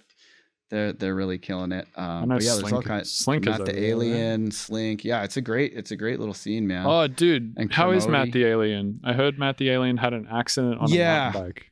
Yeah, he had a terrible mountain biking accident, and he lost a lot of the use of his hands, which is really unfortunate for a turntablist. But he can still DJ. And he can still produce. He's just cool. He's not like his like for someone who is that good at turntablism, it's a real tragedy. Like he was one of arguably the best in the world. Like I've definitely seen him do some routines and stuff that I'm like, who's better? Like I can't think of anyone better. So but one really great thing though is that because it happened right like lockdown happened, and he actually recorded a bunch of video sets where he's doing like video DJing and turntablism and live streaming. He recorded like a whole bunch of them in his studio before the accident happened. So it used to be you'd largely just catch him live, or you'd get like an audio mix and you could tell it was insane, but like these video mixes, you can actually see him doing what he does, and it's like it's shocking how skilled the guy is. But I think it's like silver lining is that he's producing a lot more, because he is also an excellent producer. It was really cool to see the community come out and support him after the accident too. There was like just the biggest outpouring of support, because he's just touched so many people's lives in such a positive way. And he's just always been like the sweetest guy ever. And, I've never heard anyone say anything negative about him. And I've known him for like 2 decades almost. He's a really special human being. Did he talk about anywhere publicly about how the accident happened? Because I don't know, I'm super into mountain biking. I'd be curious. What happened. I don't know the full details, but I think it was like on a half pipe, just doing a trick that he had done lots of times, and it was just like a freak accident. Yeah, it wasn't even like that crazy a thing. Yeah, I mean that's the thing, man. You can just fall. Like mountain biking's fucking super dangerous. I go mountain biking a lot with this dude, and yeah, recently he had to take like 4 months off or whatever because he just broke his arm, because he just like he didn't, again, it wasn't that crazy of a thing. It was like a 4-foot drop, and he just like dropped, rolled off over the front of the bars, and just like landed on his arm, broke it, and 4 months in a cast. Yeah, Rip Kenny had a bad one too. Like over the pandemic, I think it was in like September or something last year. And he broke a whole bunch of bones, but man, he's back and also mountain biking. Yeah, mountain biking. Yeah, he's a big outdoors. Like he does snowmobiling, mountain biking, like all of it. But he's back out there doing it again. He's a warrior, man. It's an addictive sport, man. Like even though I know the dangers of it, I still am like super into it. And I don't know. It's just it's one of those things. I've had a few pretty bad accidents too. Like I've had a few where my rib, like I thought I broke a rib, but I think I just bruised a rib. But basically, my rib was sore for about like 6 weeks. And then I did it on the other side, and my other rib was sore. Out. Yeah, exactly. So my other rib was sore for about 6 weeks, and then I've had accidents where I've like banged my shoulders in, and then I couldn't like raise my arm for like 4 or 5 weeks, and like I've done a bunch of shit like that. But that's like considered like minor injuries, I guess, in the mountain biking world, where you like you're like, oh fuck, like I could barely like move it, but then like it just kind of heals itself and it seems fine now, so whatever.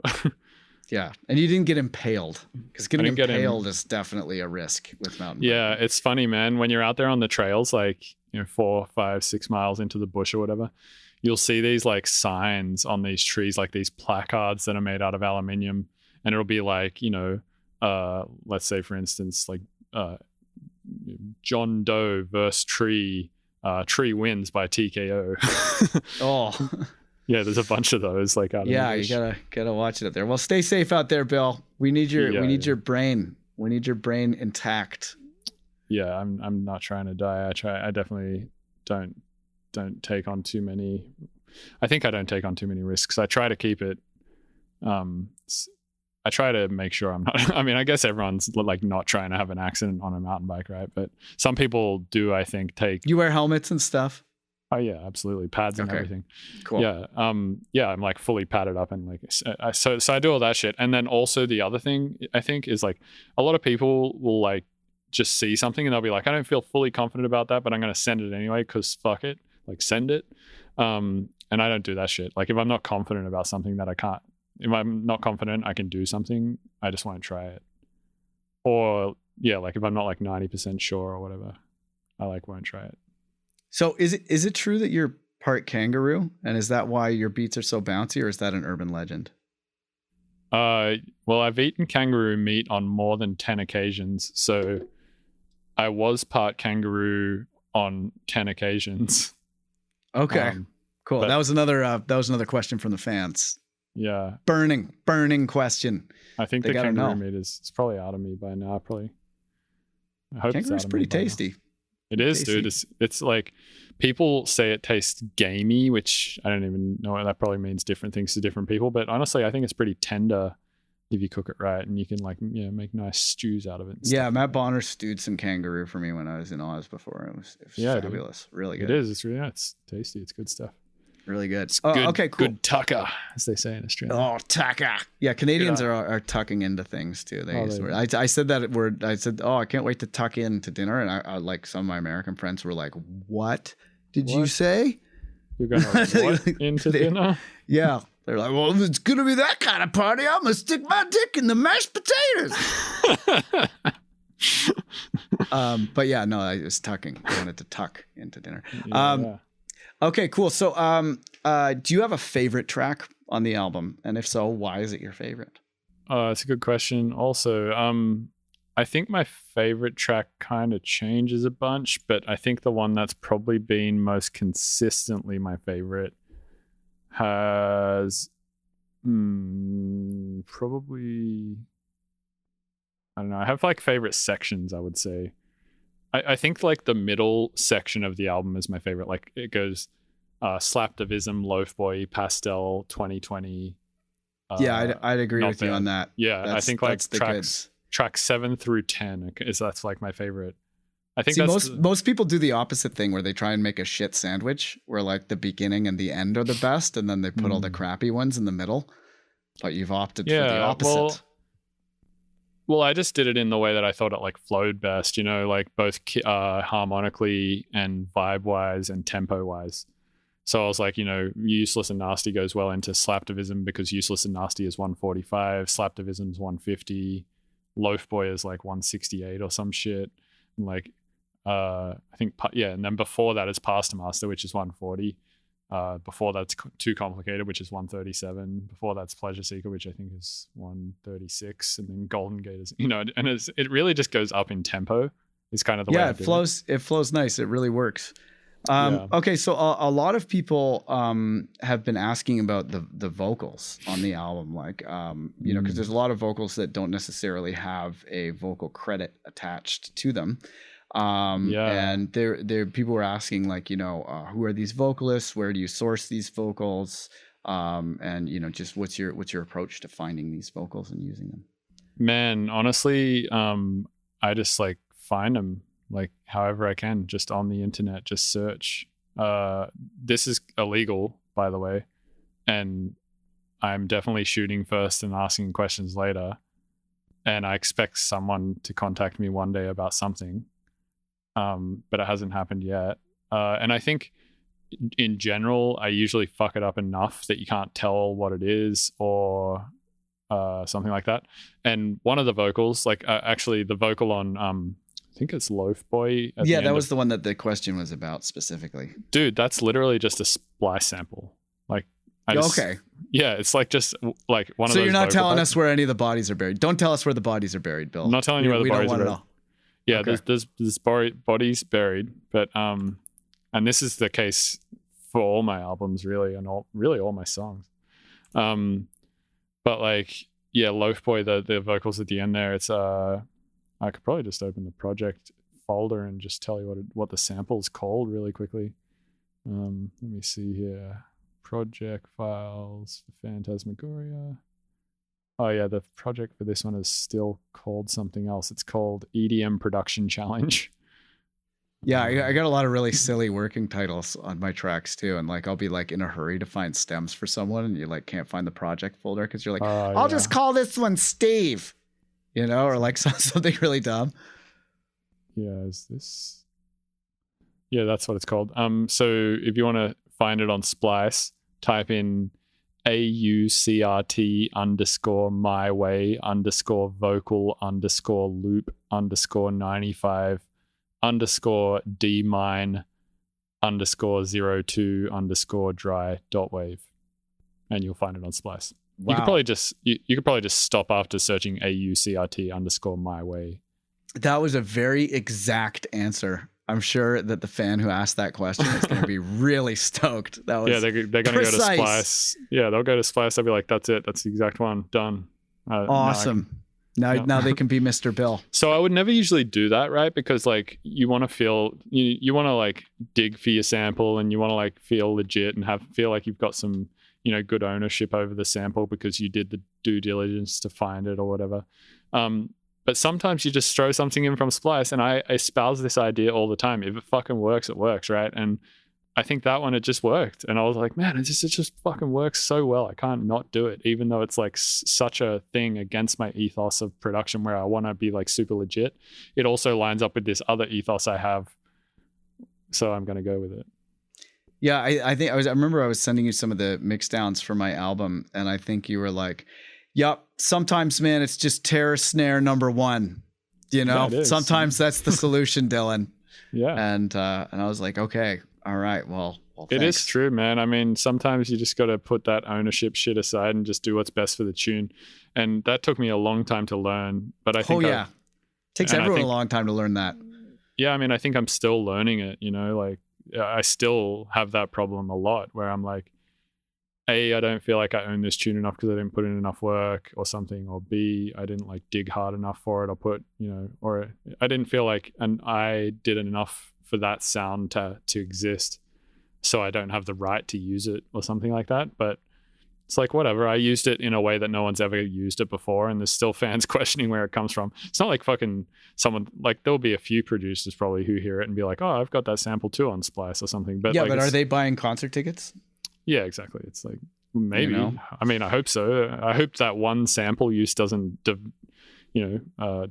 disgust them so much that they wouldn't buy a concert. Yeah, man, it's really funny on this tour. I've been playing a lot of different unreleased tracks, and one of the beats I had a student, and I was like, look, all you really need to make a track is one really good riff and a turnaround sample and a drop.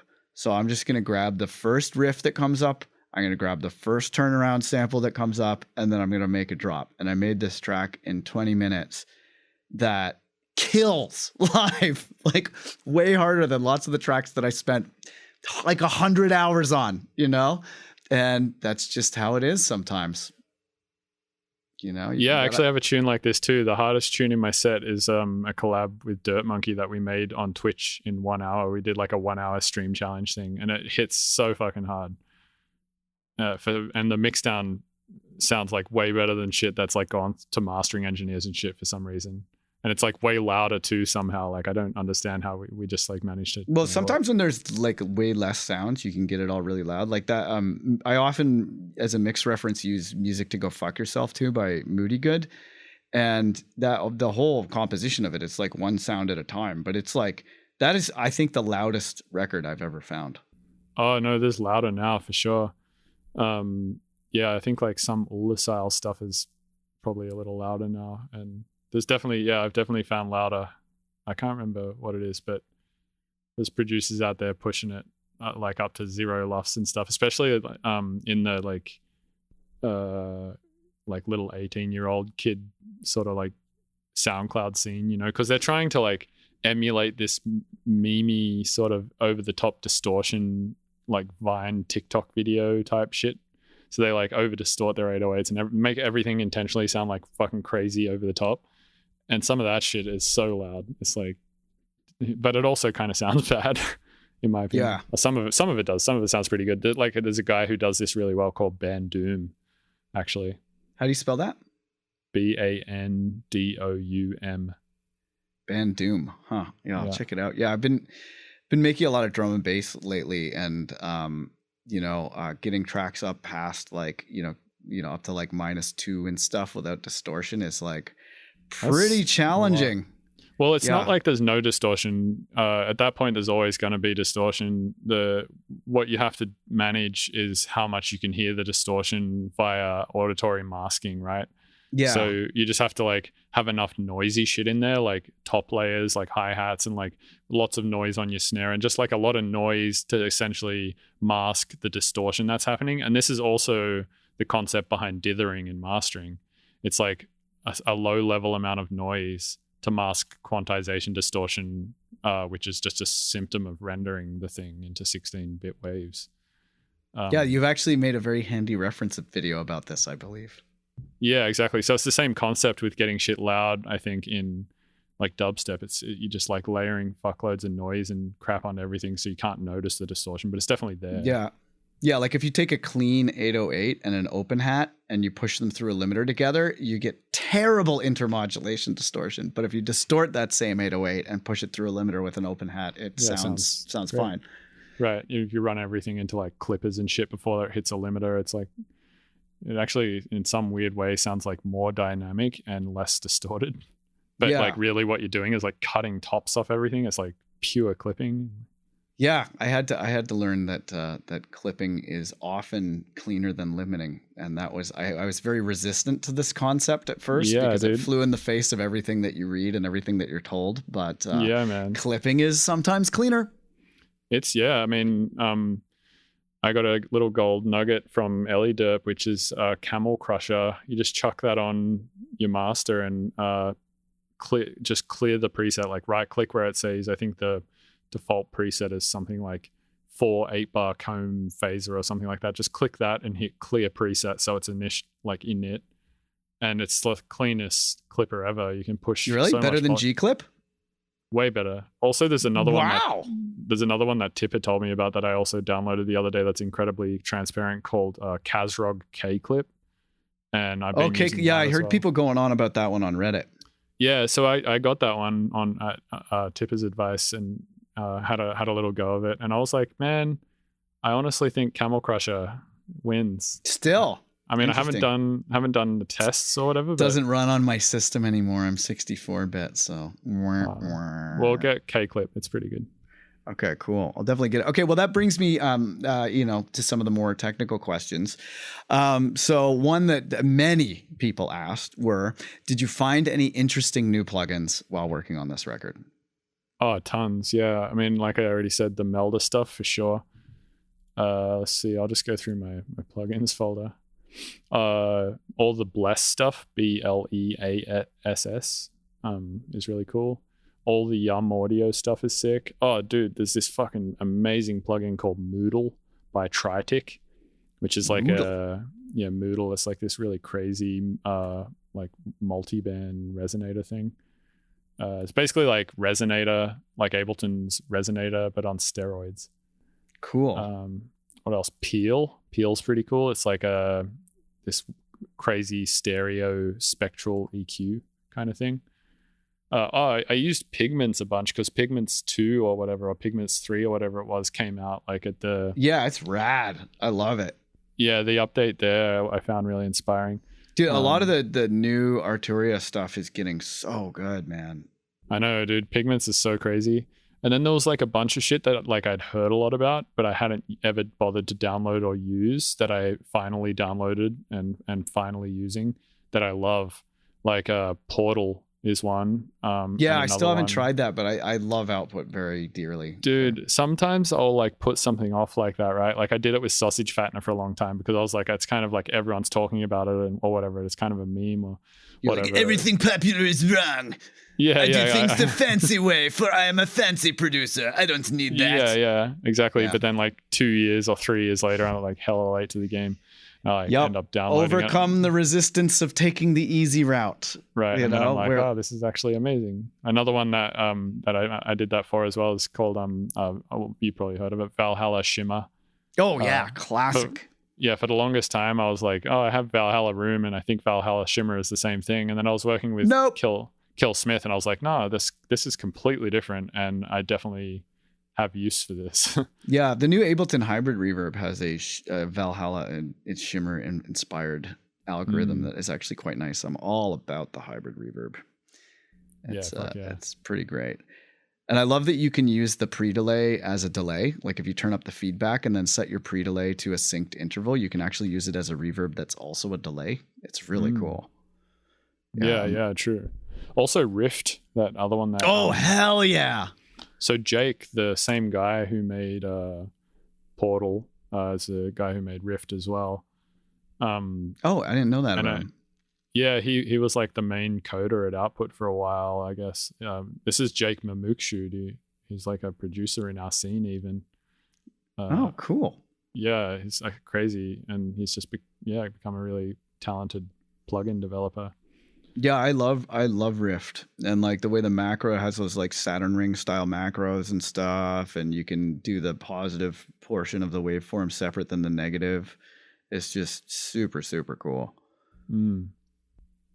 Yeah, I really dig that one. Okay, cool. So, were there any tracks that kind of grew out of sound design or production techniques? And are there any kind of production techniques that were, like a common motif across the tracks?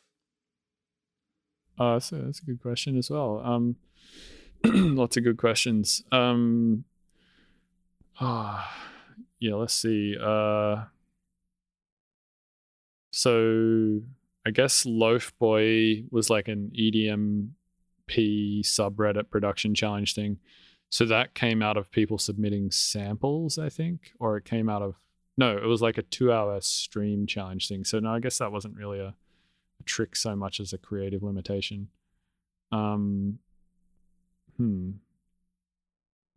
Yeah, not really. I think all the songs kind of just were written how I write songs. None of them were necessarily born from a production trick. Actually, that's not true.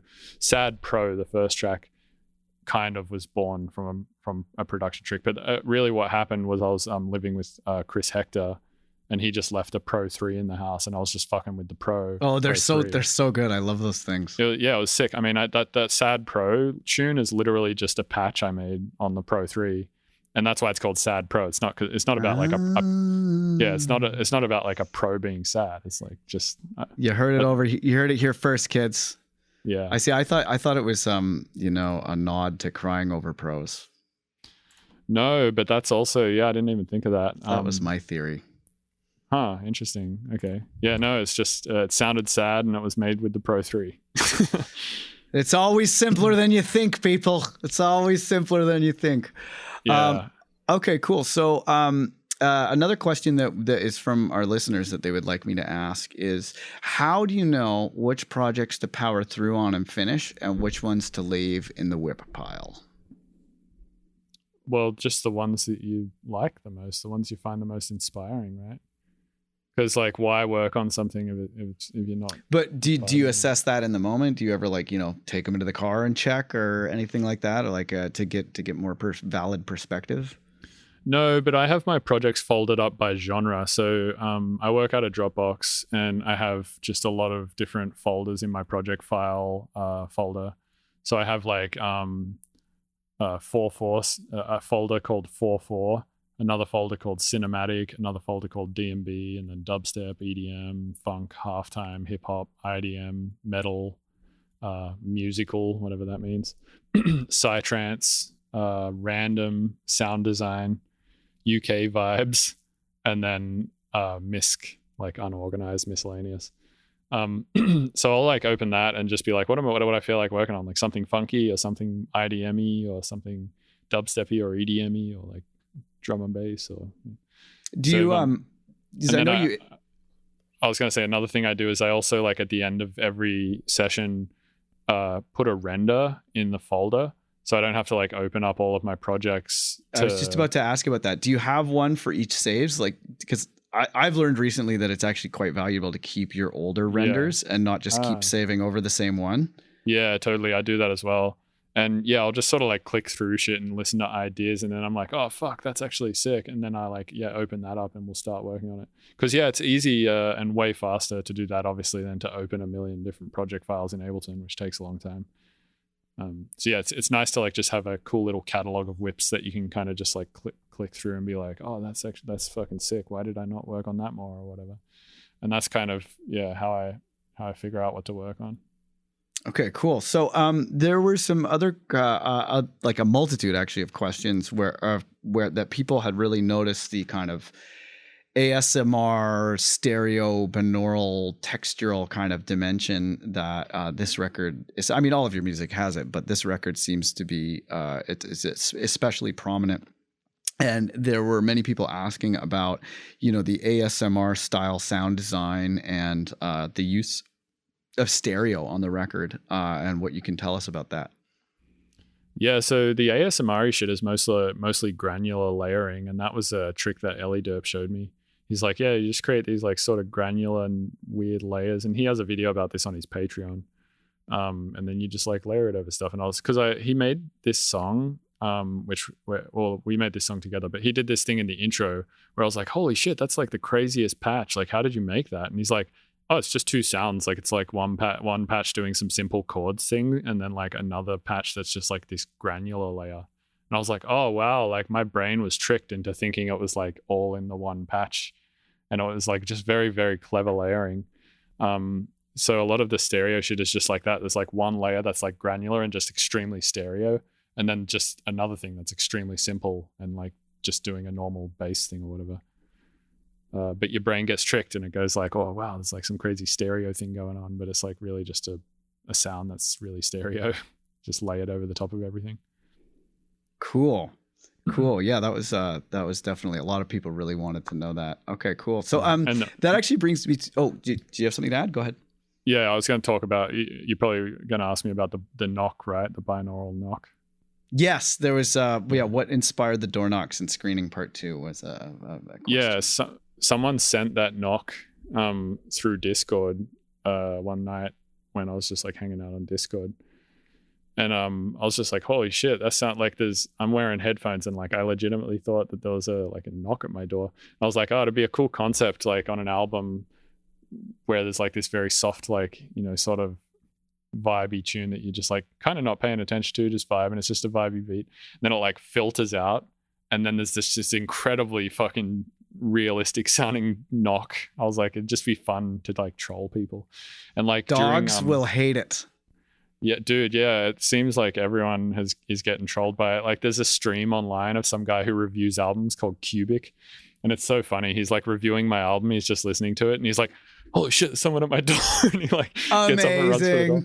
And also, the other big payoff I got from this was during the listening party that we did on YouTube, which was kind of like the launch of the album. 3 hours before it dropped on all the distros, I did like I remember this long, like Phantasmagoria continuous mix. Yeah. And I did the listening party on YouTube, and just before the last tune, Screening Part 2, I was like, oh, you're going to want to put on headphones for this one, because it has just like some cool stereo things that work really well in headphones. And everyone like put on headphones. And then like at the knock bit, there was just like mad comments, people being like, fuck, that got me so good. That's awesome. Yeah, it's good. It fucking gets everyone. It even gets me, and I made it. It's like such a realistic sounding sample, and I didn't make it, but like it's like I didn't make it, but I found it, and I used it in a way that no one's used it. So, and I mean, it's about the listener's really experience. Well. A lot of the people who listen to this track might not even know it's a Mr. Bill track the first time they hear it. It just comes up on the algorithm, and they're like, yo, what the fuck is that? Dude, I can't, that's going to be so funny if there's just like a bunch of random people getting recommended this shit on Spotify late at night wearing headphones getting fucking trolled. Dude, like you can only have one person in a household logged into Spotify at the same time. I did not know that. So the Spotify can only play in one place. So I have the Spotify app on my phone, and my wife will be listening to Spotify in the living room. And when I'm on the road, I just fucking rickroll her ass like all the time. By controlling the Spotify, it's so fun. Yeah, it's a good time. If you share Spotify with your significant other, you should rickroll them. It's I totally don't. We have our own Spotify accounts. Though I think we're maybe part of like a family deal where we get a discount or something, but they're like still separate accounts. They're probably afraid of her, dude. They're just like, don't hack us. Here's all the songs. Yeah, totally. Do you know how the Spotify algorithm works? I'd love to know more about it and so would our listeners. Yeah, so this actually, I again explained this morning in the Feed Me podcast because this is recent information to me as well. Okay, well, explain it to me because I'm dumb and I haven't listened to that because it's not out yet. It's overly simple. Basically, it finds somebody else who's very similar to you, and it just shows you each other's tracks. Like it shows you what like each other's likes, basically. So it's basically just like, imagine if you and I were like in the same room, like, and I was like, oh, have you heard this? And like typed it into YouTube and showed you. And then you were like, oh no, this reminds me, like you probably like this, right? And like type it in. It's basically like that experience, but it's anonymously. So it's kind of like the Facebook lookalike audience only for music. Yeah, that's exactly kind of what it is. It just finds somebody who's listening up, styles and behaviors are very similar to yours and just goes like bam, bam, bam, bam, bam, like feedbacks shit into both. That makes sense. That makes sense. Cool. Okay, so let's talk a little bit about the mixing of the record. Did you do because it sounds very cohesive as a record, and I know you've been through some studio changes, pretty dramatic studio changes, and moved house in the middle of the record. So, did you do all of the mixing as like a separate stage and do all of them at once, or did you do them kind of piecemeal and they just all sound tight because you're Mr. Bill? Yeah, I did them piecemeal and they sound tight. Yeah, no. So the way I do it is I just do like and I actually chatted with Dave about this. Tipper, he does the same thing. I just do rounds on the tunes. Like I just keep going through them until I just can't anymore. So like I'll just keep working on like each one each day basically, and like I can't work on the same one like every day, or I get I can't. Especially with mixing, your ears get cooked. Yeah, exactly. You need to give it like a 1 or 2 week break sometimes to like even be able to identify what's wrong with a mix and stuff like that. Or play it out. Yeah, something like that. Or just listen to it in your car or on the Audi's or on all these on the Audi's. But I love how you call them Audi's. You're like, oh, these old things. Yeah. Wait, how do you say it? Odyssey? I think I've often heard it said Odyssey. Odyssey, yeah. I don't know. But Audi's is pretty good. Audi's, ain't no thing. Just the Audi's. Craziest headphones in the world. Audi's nuts. Yeah. Hey, I also like treated the fuck out of my room. Like, I don't know if you can see it back here, but see that like square panel, how it's like 17 inches deep of like trapping. Wow, you've been hanging out with Matt. Oh yeah, this guy Steve Snelling built me all of this. But see this giant one? It's huge. It's massive. Huge. I thought it was a closet, yo. No, dude, it goes from the ground to the ceiling, and it's just 16 or 17 inches wide of just trapping. And also, my entire front wall is a giant trap. Like here, I'll take my webcam off and show you. Look, this whole front wall is just 16 to 17 inches wide of just trapping. It's like the entire room is just a giant fucking bass trap. Hey, so I went to the Hacienda Studios last week. Oh yeah, I didn't go there. And hung out with Matt. That guy knows a thing or two about trapping. He does, yeah. He's probably rejigged it since I was there, but yeah, when I was there, it sounded fucking good. Insane. Yeah, big shouts out to Matt from Hacienda. Yeah, dude, he's a fucking audio freak for sure.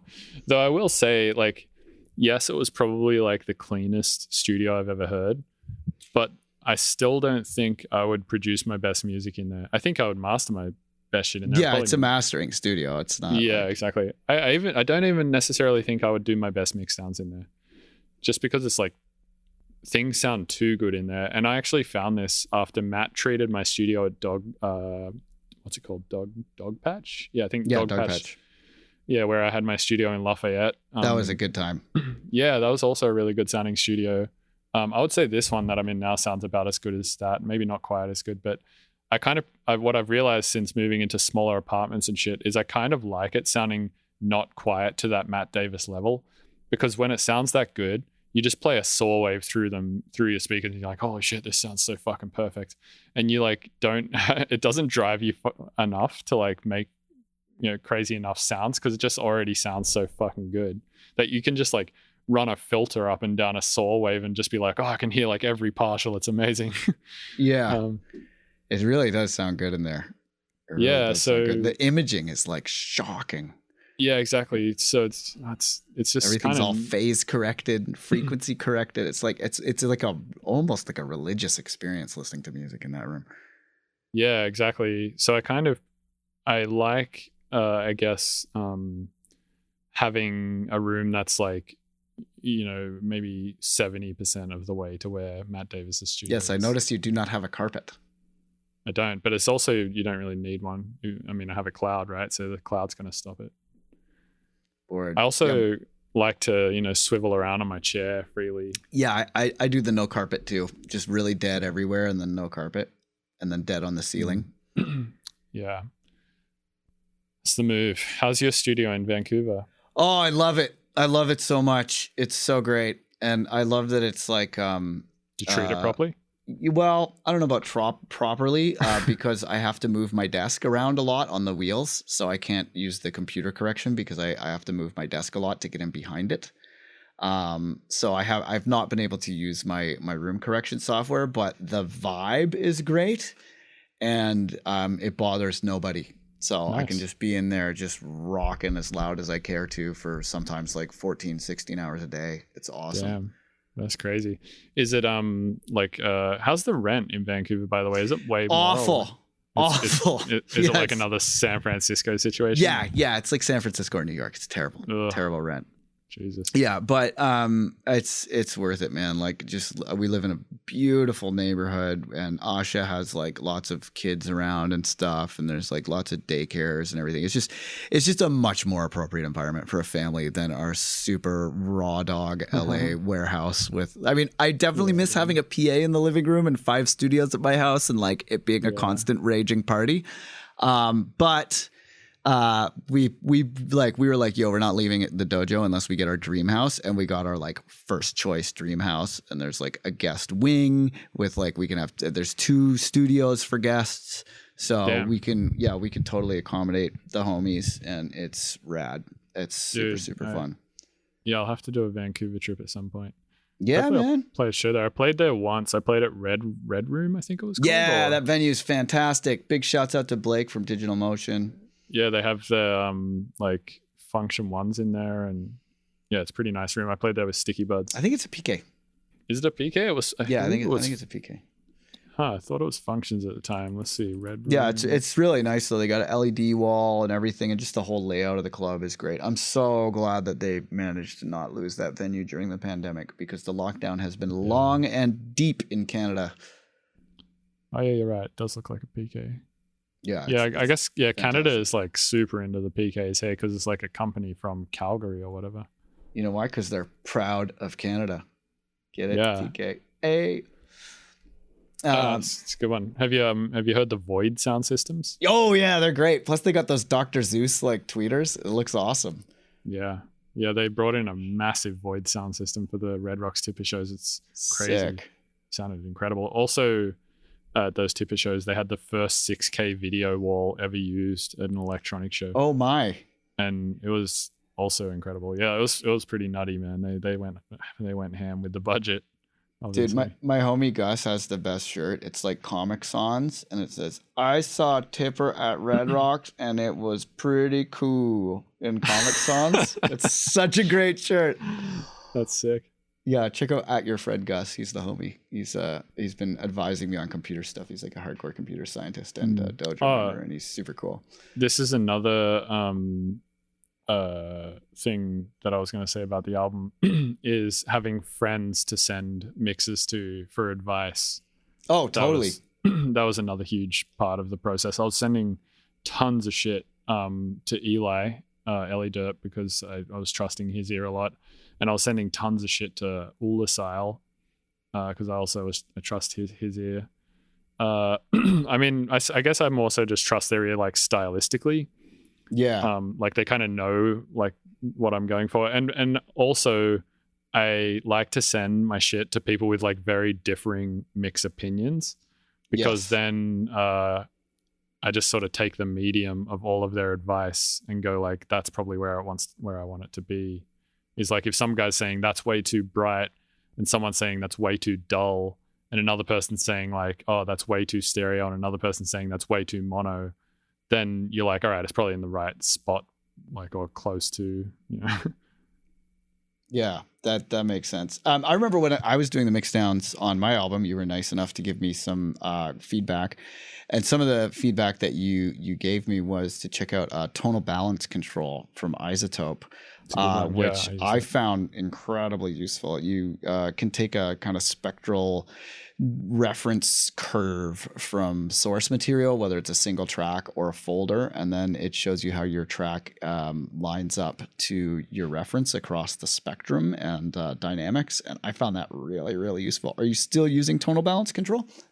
Yeah, you just reminded me of it. I haven't used it in a while, but I definitely use it on the album. And if I do like another large body of work, I mean, I just throw everything I've got at it, you know, like every fucking mix tool I can find, I just throw the whole kitchen at it, or whatever you say. The kitchen sink.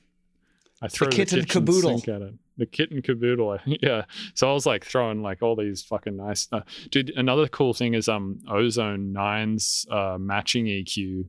You can like take, you know, shit that has you know, you can take stuff that has what do you call it, like fuck, I'm getting tired. A spectrum, and you can say take a snapshot of that track's spectrum. And the one I was using a lot was Skrillex Humble remix, because it's just so tight. Oh yeah, that track rocks. Yeah, it's insane. So I was getting the spectrum of that one, and then I was like using the matching EQ and applying it to my tracks, and seeing like how it sounded at 100%, and seeing like what it really wanted to push or pull out of my tracks. And then I would turn it off and sort of just do that, but on the channels. I see. I found myself using Neutron a lot like that, because tonal balance control is part of Neutron, and like I would use Neutron and, you know, run the AI and then just see, you know, have it sound different. And then by the time the track was done, I would have disengaged all of the modules in Neutron and kind of just, you know, made my own versions of the processes after holding like shootouts for each of the, you know, like I'm like, oh, okay, well, it sounds good with some excitement in this area, but let's try all the different flavors of excitement in my toolkit and see if any of them sound better than others. Or, oh, you know, like it sounded better with this EQ curve, but which EQ am I going to do it with, you know? Yeah, exactly. Yeah, it's good to have that matching EQ thing just to kind of like point you in the right direction, I think, to be like, oh, it seems like this is the area that needs more attention or less attention. Or, and I think like the thing for me with the AIs, you know, is that it's almost like having another producer in the studio where they just do things that you wouldn't do, you know, and then it kind of like it just challenges your thinking. You know, and then like, you know, by the time I find my way to the final result, it's just, you know, it's taken input from the AI, but it's not really like it's only really a shortcut to see what a different take is. It's not like you just put the AIs on every track and go boop, boop, boop, and we're done, you know, like it's. It will be soon though. I mean, if that shit is all running via machine learning, it's only getting better every day. So, you know, at some point there will be a mix all button. I'm pretty convinced of that, and I can't wait for that because I fucking hate doing mix downs. I think doing mix downs is probably the least fun part. So are you worried about AIs taking your job? Kinda, but also I think like our experience will just change when that happens. Kind of like in the analogy I like to use is, you know, like when agriculture came about, and then everyone was like, well, then what am I going to do all day if I don't have to hunt? You know, like what is the human experience then? You're telling me I don't have to hunt anymore? Like there's food available to me. I can do anything else I want with my time. It's like, yes. It's like then the human experience just changes, right? from having to spend your whole day hunting food to now just having it available to you all the time. So now you're like, oh, I guess I'll start, I don't know, building shit with wood or something. And then yeah, I don't know. So I think like once your job gets taken, it's like you're then sort of just a universal basic income, maybe hopefully in a perfect world gets implemented and you can just do whatever you want. So, do you envision a world where AIs will be able to make creative decisions or 100%, 100%, dude. Like no chance in hell is it not going to happen. And do you think that AIs are going to be able to evolve a style or just create derivative iterations on a style? They'll 100% invent styles. Like AI is going to go so much further than humans have gone, and it's going to happen way faster than humans did it. Like no doubt in my mind. After just like kind of learning a little bit about how machine learning works, like there's no doubt in my mind. It's okay. So crazy stuff. So what would it take to get you to accept a microchip in your brain? The Neuralink? Yeah. What would make you be like, okay, I was hesitant before, but when they added that feature, chip me, baby. If they were like, everything will essentially be taken care of for you. Like doctor's appointments will just be booked for you when we know that you need them. Medication will show up at your doorstep when we know that you need it. All of your tax returns and shit will just be done when we know that they need doing. Like if you could like give up, I guess all my privacy with the chip in my brain for every convenience possible, I'd be like, I'm in. So, but are you in like a Wall-E way or like? In like, I still want to like be able to go and fucking ride my mountain bike way, but like, if it like fixes a lot of problems, I don't. What if the chip's like, this is too unsafe? You don't get to do that. Your health insurance. Oh yeah, that's a good point actually. Yeah, if it like starts putting up ad blockers, but it's like mountain biking blockers because it's like, oh, this is like too much of a liability. You can't be doing that shit. And like, I have this nightmare where like I'm outside. And then the sky glitches and switches to advertising because I didn't pay the debts on the chip in my head. Oh, and then I'm like, oh, fuck. Oh, it's all ads now. Just like dream about Coca-Cola and McDonald's. Be like, fuck, I got to pay this thing off. Damn, yeah, you've told me about this before. That's fucked. Because it's going there. It's going there. I mean, it might be. I don't know how much the chip in the brain thing is going to happen, but the AI thing is already happening. And I've got access to some beta AI shit that I can't actually really talk about, but it's fucking crazy. Just Google GPT-3 and watch some YouTube videos. Even the information that's publicly available is insane. But the shit that I've seen and have access to in this beta world is way more insane. It's fucked up. It's so crazy. So the line for me where I would take the microchip is being able to make beats in my head. If I could actually like compose music and then output wave file, glork, I would be like, okay, sure, you can know what my most inner thoughts are. Go for it. Yeah, I guess so. And what about I think even more importantly, be able to like input like any level of dopamine you want or any level of serotonin you want, or like. That's actually a nightmare situation. They've tried that with rats where they have like a dopamine brain lever. Yeah. And it's nothing, everything just becomes totally meaningless. And the rats are like ready for death after that. It's like imagine an orgasm that goes on for an hour and you're like, oh, that would be pretty sick. But like imagine an orgasm that goes on for like the rest of your life. And like, what does anything even mean at that point? Yeah, exactly. And then if you take that away at any point, you're just like, oh man, worst crash ever.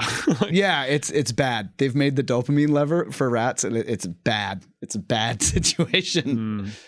Yeah, but I mean, if there was a way to like, obviously go through all the debugging and stuff like that, and they could figure out a way to like, instantly solve mental health issues that way, and you didn't have to take meds every day, or like, so much shit can be fixed in the brain. Like what if tinnitus exists in the brain? And you could, I think to an extent it does actually. I think according to I think it does. Yeah, exactly. Like it could solve tinnitus, which is currently unsolvable. It could solve Alzheimer's, which is like crazy. Yeah. Yeah, apparently they have some pretty big advances with hyperbaric chambers with Alzheimer's, actually, which is pretty cool. And burning aluminum. Watch out for burning aluminum. Do not smoke weed out of pop cans, people.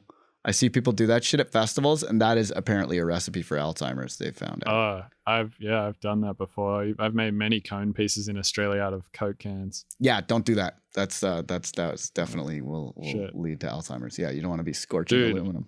I drink like a lot of canned LaCroix. Maybe I shouldn't be doing that. I don't know if because those cans are actually, they have like a kind of waxy coating, so I don't think that's leaching aluminum into anything. I don't know. I just know that when you heat aluminum, especially like, with a lighter and like foil or a pop can, that is definitely a no for Alzheimer's. Do you know what they call that in Australia? That kind of smoking setup? I bet it's got some really hilarious name. A jailie. A jailie. Yes. I love it. It's always with the E's and the O's. Oh, yeah, I love it. It's like, where you get a can like this, you like push in the end like that so you can like sit some weed in it, and then you basically like just stab a few tiny little pinholes in there and then sit your weed on there and just smoke out of it like that. Yeah, that's a jailie. Yeah, that's a jailie. I recently learned about shoeys. Shoeys, yeah, drinking a beer out of a shoe or whatever. Yeah, that's totally a thing. And shoeys, I'd never heard of that shit until like my like early 30s or something. So it was after I'd even moved out of Australia. But jailies, man, I heard about that shit when I was 15. Like I've done jailies. Yeah, I did a jailie or two when I was like 14. What did you call them? Just smoking weed out of a pop can. It was not nearly as creative. They're just like, I don't have a pipe. Well, we can do the thing with the pop can. Yeah, well, they call it jailies in Australia because it's like what you make in jail. It's very obvious where the name comes from. Yeah.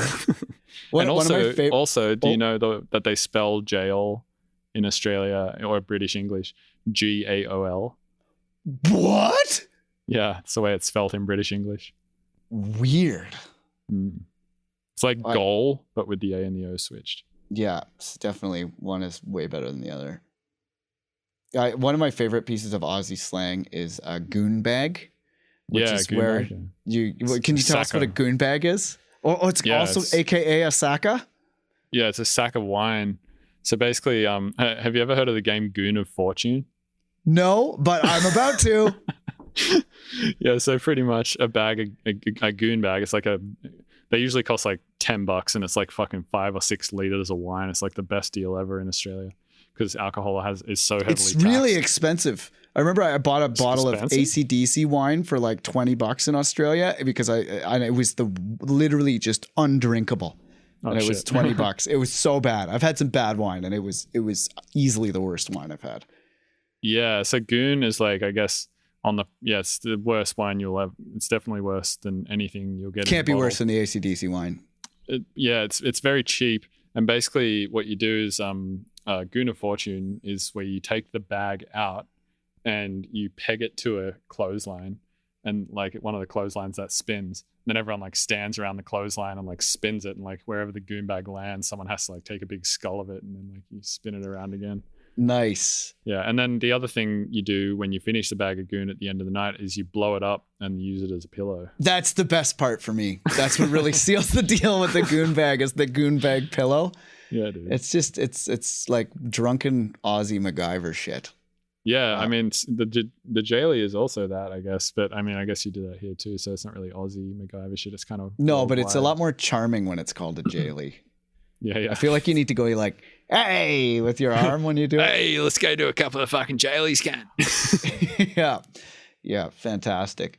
So I take it you haven't been back in a while because of the pandemic. Any idea when you're going to be able to go back and visit Aussie friends or? Oh man, I have no idea. Like at least 2 years. The weird thing is like I don't feel like it's my home anymore. So I don't know. And also they've turned into a crazy police state now, where like you can't fucking do anything there. It sounds bad. Like the the foreign policy there is just so fucked. It's like even worse than here, I think. So yeah, I read some crazy Twitter thread the other day where someone's like, essentially the Australian government is like flexing on every possible like human right or freedom. So it's right, not just the anti-vaxxers. It's just crackdown across the it's board. everything. Like you can't leave the country if you want, and I'm pretty sure you also can't go in right now. Or if you do there's lots of Aussies that are stuck outside. Yeah, it's grim, dude. Yeah, it is, man. And yeah, essentially the government is exercising like every possible freedom reduction clause that they can possibly flex. It's like when they raise prices on cigarettes, and like they'll raise taxes on cigarettes, and then the tobacco company will just get a big price hike in there too, while you're blaming it on the government. Yeah, it's exactly. the same kind of thing. They're like, oh yeah, anti-vaxxers, so we're gonna take away your driving privileges in some way or something. Exactly. You know? Yeah, it's crazy. So yeah, people apparently can only be outside for 2 hours a day for exercise and to get groceries. And if you're out for more than that, you get like a fine or something. But I can't What remember the hell? I don't know how they can enforce that.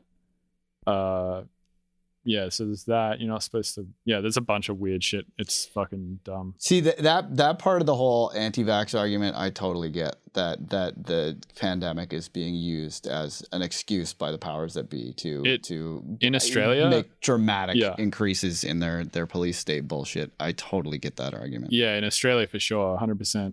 In America, that shit would never fly. Like there'd be. I mean, there was uprisings, right? Like there was fucking riots everywhere, not over different shit, but like. You know, there was that takeover at the, what was it? Yeah, in Seattle when they had the demilitarized or temporary autonomous zone. Yeah, and the what was that other thing in DC that got taken over, where people were like wearing weird headdresses and shit and like jumping over. I didn't hear about this. Yeah, you did for sure. Washington DC riot. It's fuck. It was like January 6th or something. Oh, the insurrection. Yes, the insurrection. Yeah, the insurrection. Yeah, you definitely. Yeah, that one's has not been nearly that punished. Right. Yeah, but yeah, the people out there. Your description of the insurrection was so like you're like, yeah, people just wore things on their heads. I'm like, is this like a religious cult or something? But I know who you're talking about. They're wearing the things on their heads. There's that picture of that guy. Yeah, the QAnon shaman. Yeah, the QAnon shaman. There you go. Yeah, sorry, who gets organic food because of his religion. I'm like, that is caucasity at its finest, ladies and gentlemen. Like, imagine that guy was black and he was like, excuse me, I only eat organic food. It's against my religion to be imprisoned and only eat organic food. They'd be like, fuck you. You can grow organic food for Bezos, but you can't eat any of it. Because Whole Foods uses prison labor. But. Yeah, it probably doesn't surprise me. But yeah, anyway, so I haven't been back to Australia in a while. And I honestly don't know if I plan to. I'm trying to get my green card here, which is like actually going hopefully well. It got denied once, but apparently we got a shitty officer. So yeah, that's a thing.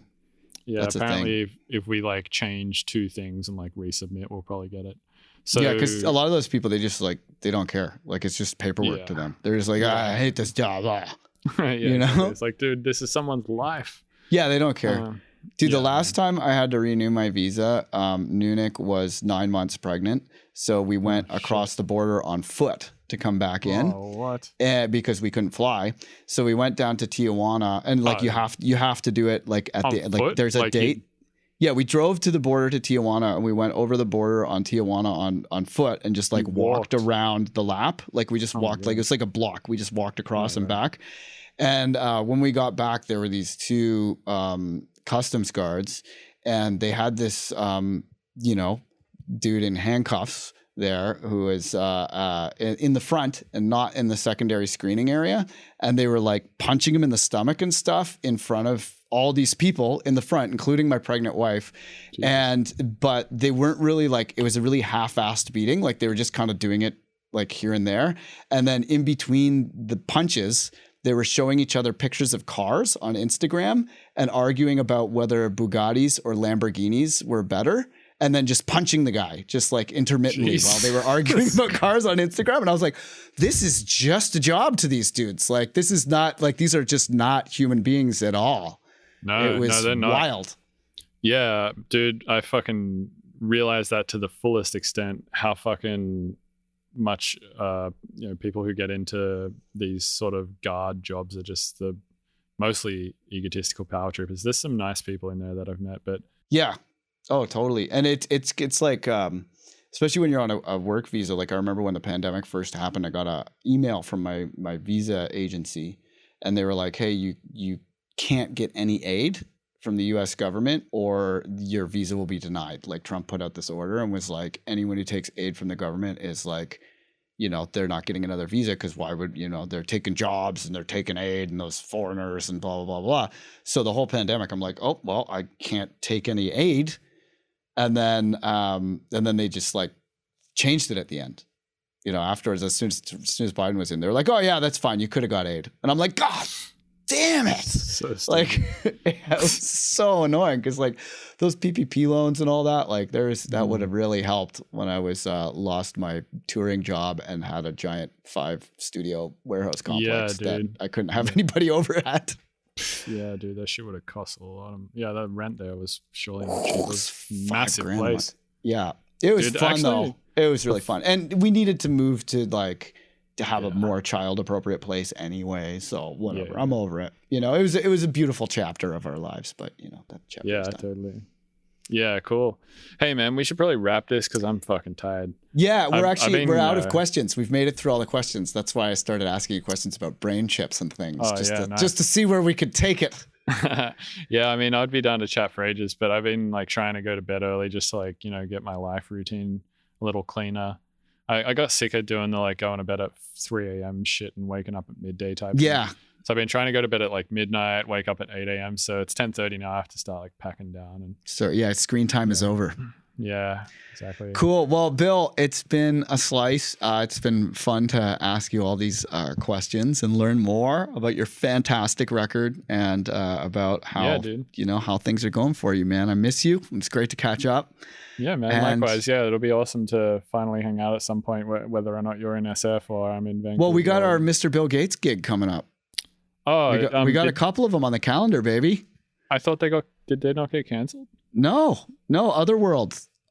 It's like Meow Wolf, but way bigger, and in Ohio. It's in November. It's gonna be sick, dude. The Columbus one. Yeah, Otherworld is bananas. And the dude who's a technical director is my friend Rick, who is literally a sound scientist.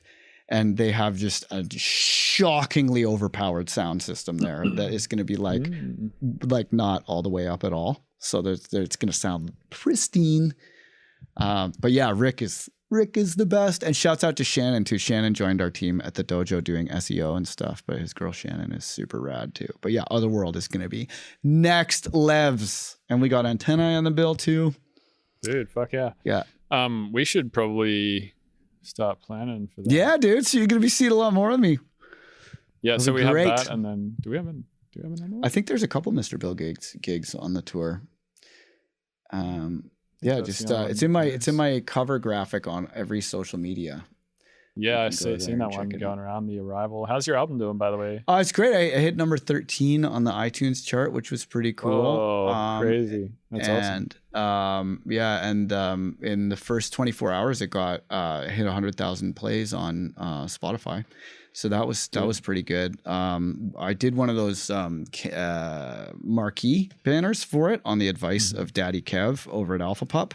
Mm-hmm. And that made a pretty big difference. So I'm definitely stoked about that. So yeah, that was really good.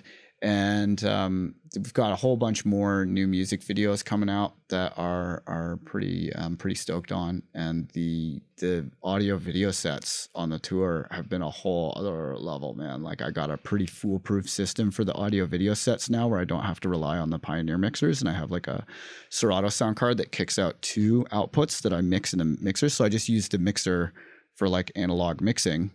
And then all the video, I have a crossfader on machine to do the video crossfader separate from the audio crossfader. And that setup has been really robust. And it's been working great. So I've been doing fully sync, you can scratch the videos and everything. It's super sick. So yeah, it's going to be really fun, man. And at Otherworld, they're going to have, it's they have all the toys there. It's crazy. Yeah, it's going to be really fun, man. Cool, dude. All right, well, I gotta run. But yeah, dude, awesome chatting with you. And yeah, send through your audio, and then I'll start an email. Yeah, and then you can rock your new theme song, baby. Fuck yeah, dude. All right, have a good one, dude. All right, lots of love. Peace out, Bill. Congrats on the album. Thank you. Hey, thanks for listening to the Mr. Bill podcast. These episodes are edited and uploaded by Robert Fumo. You can also support the show, get early access to episodes, and hear bonus content by going to patreon.com/Mr. Bill's Tunes and becoming a patron. Please rate and review on iTunes unless you're going to be a little shit about it. And all the links to my various platforms are at MrBillsTunes.com. Thank you.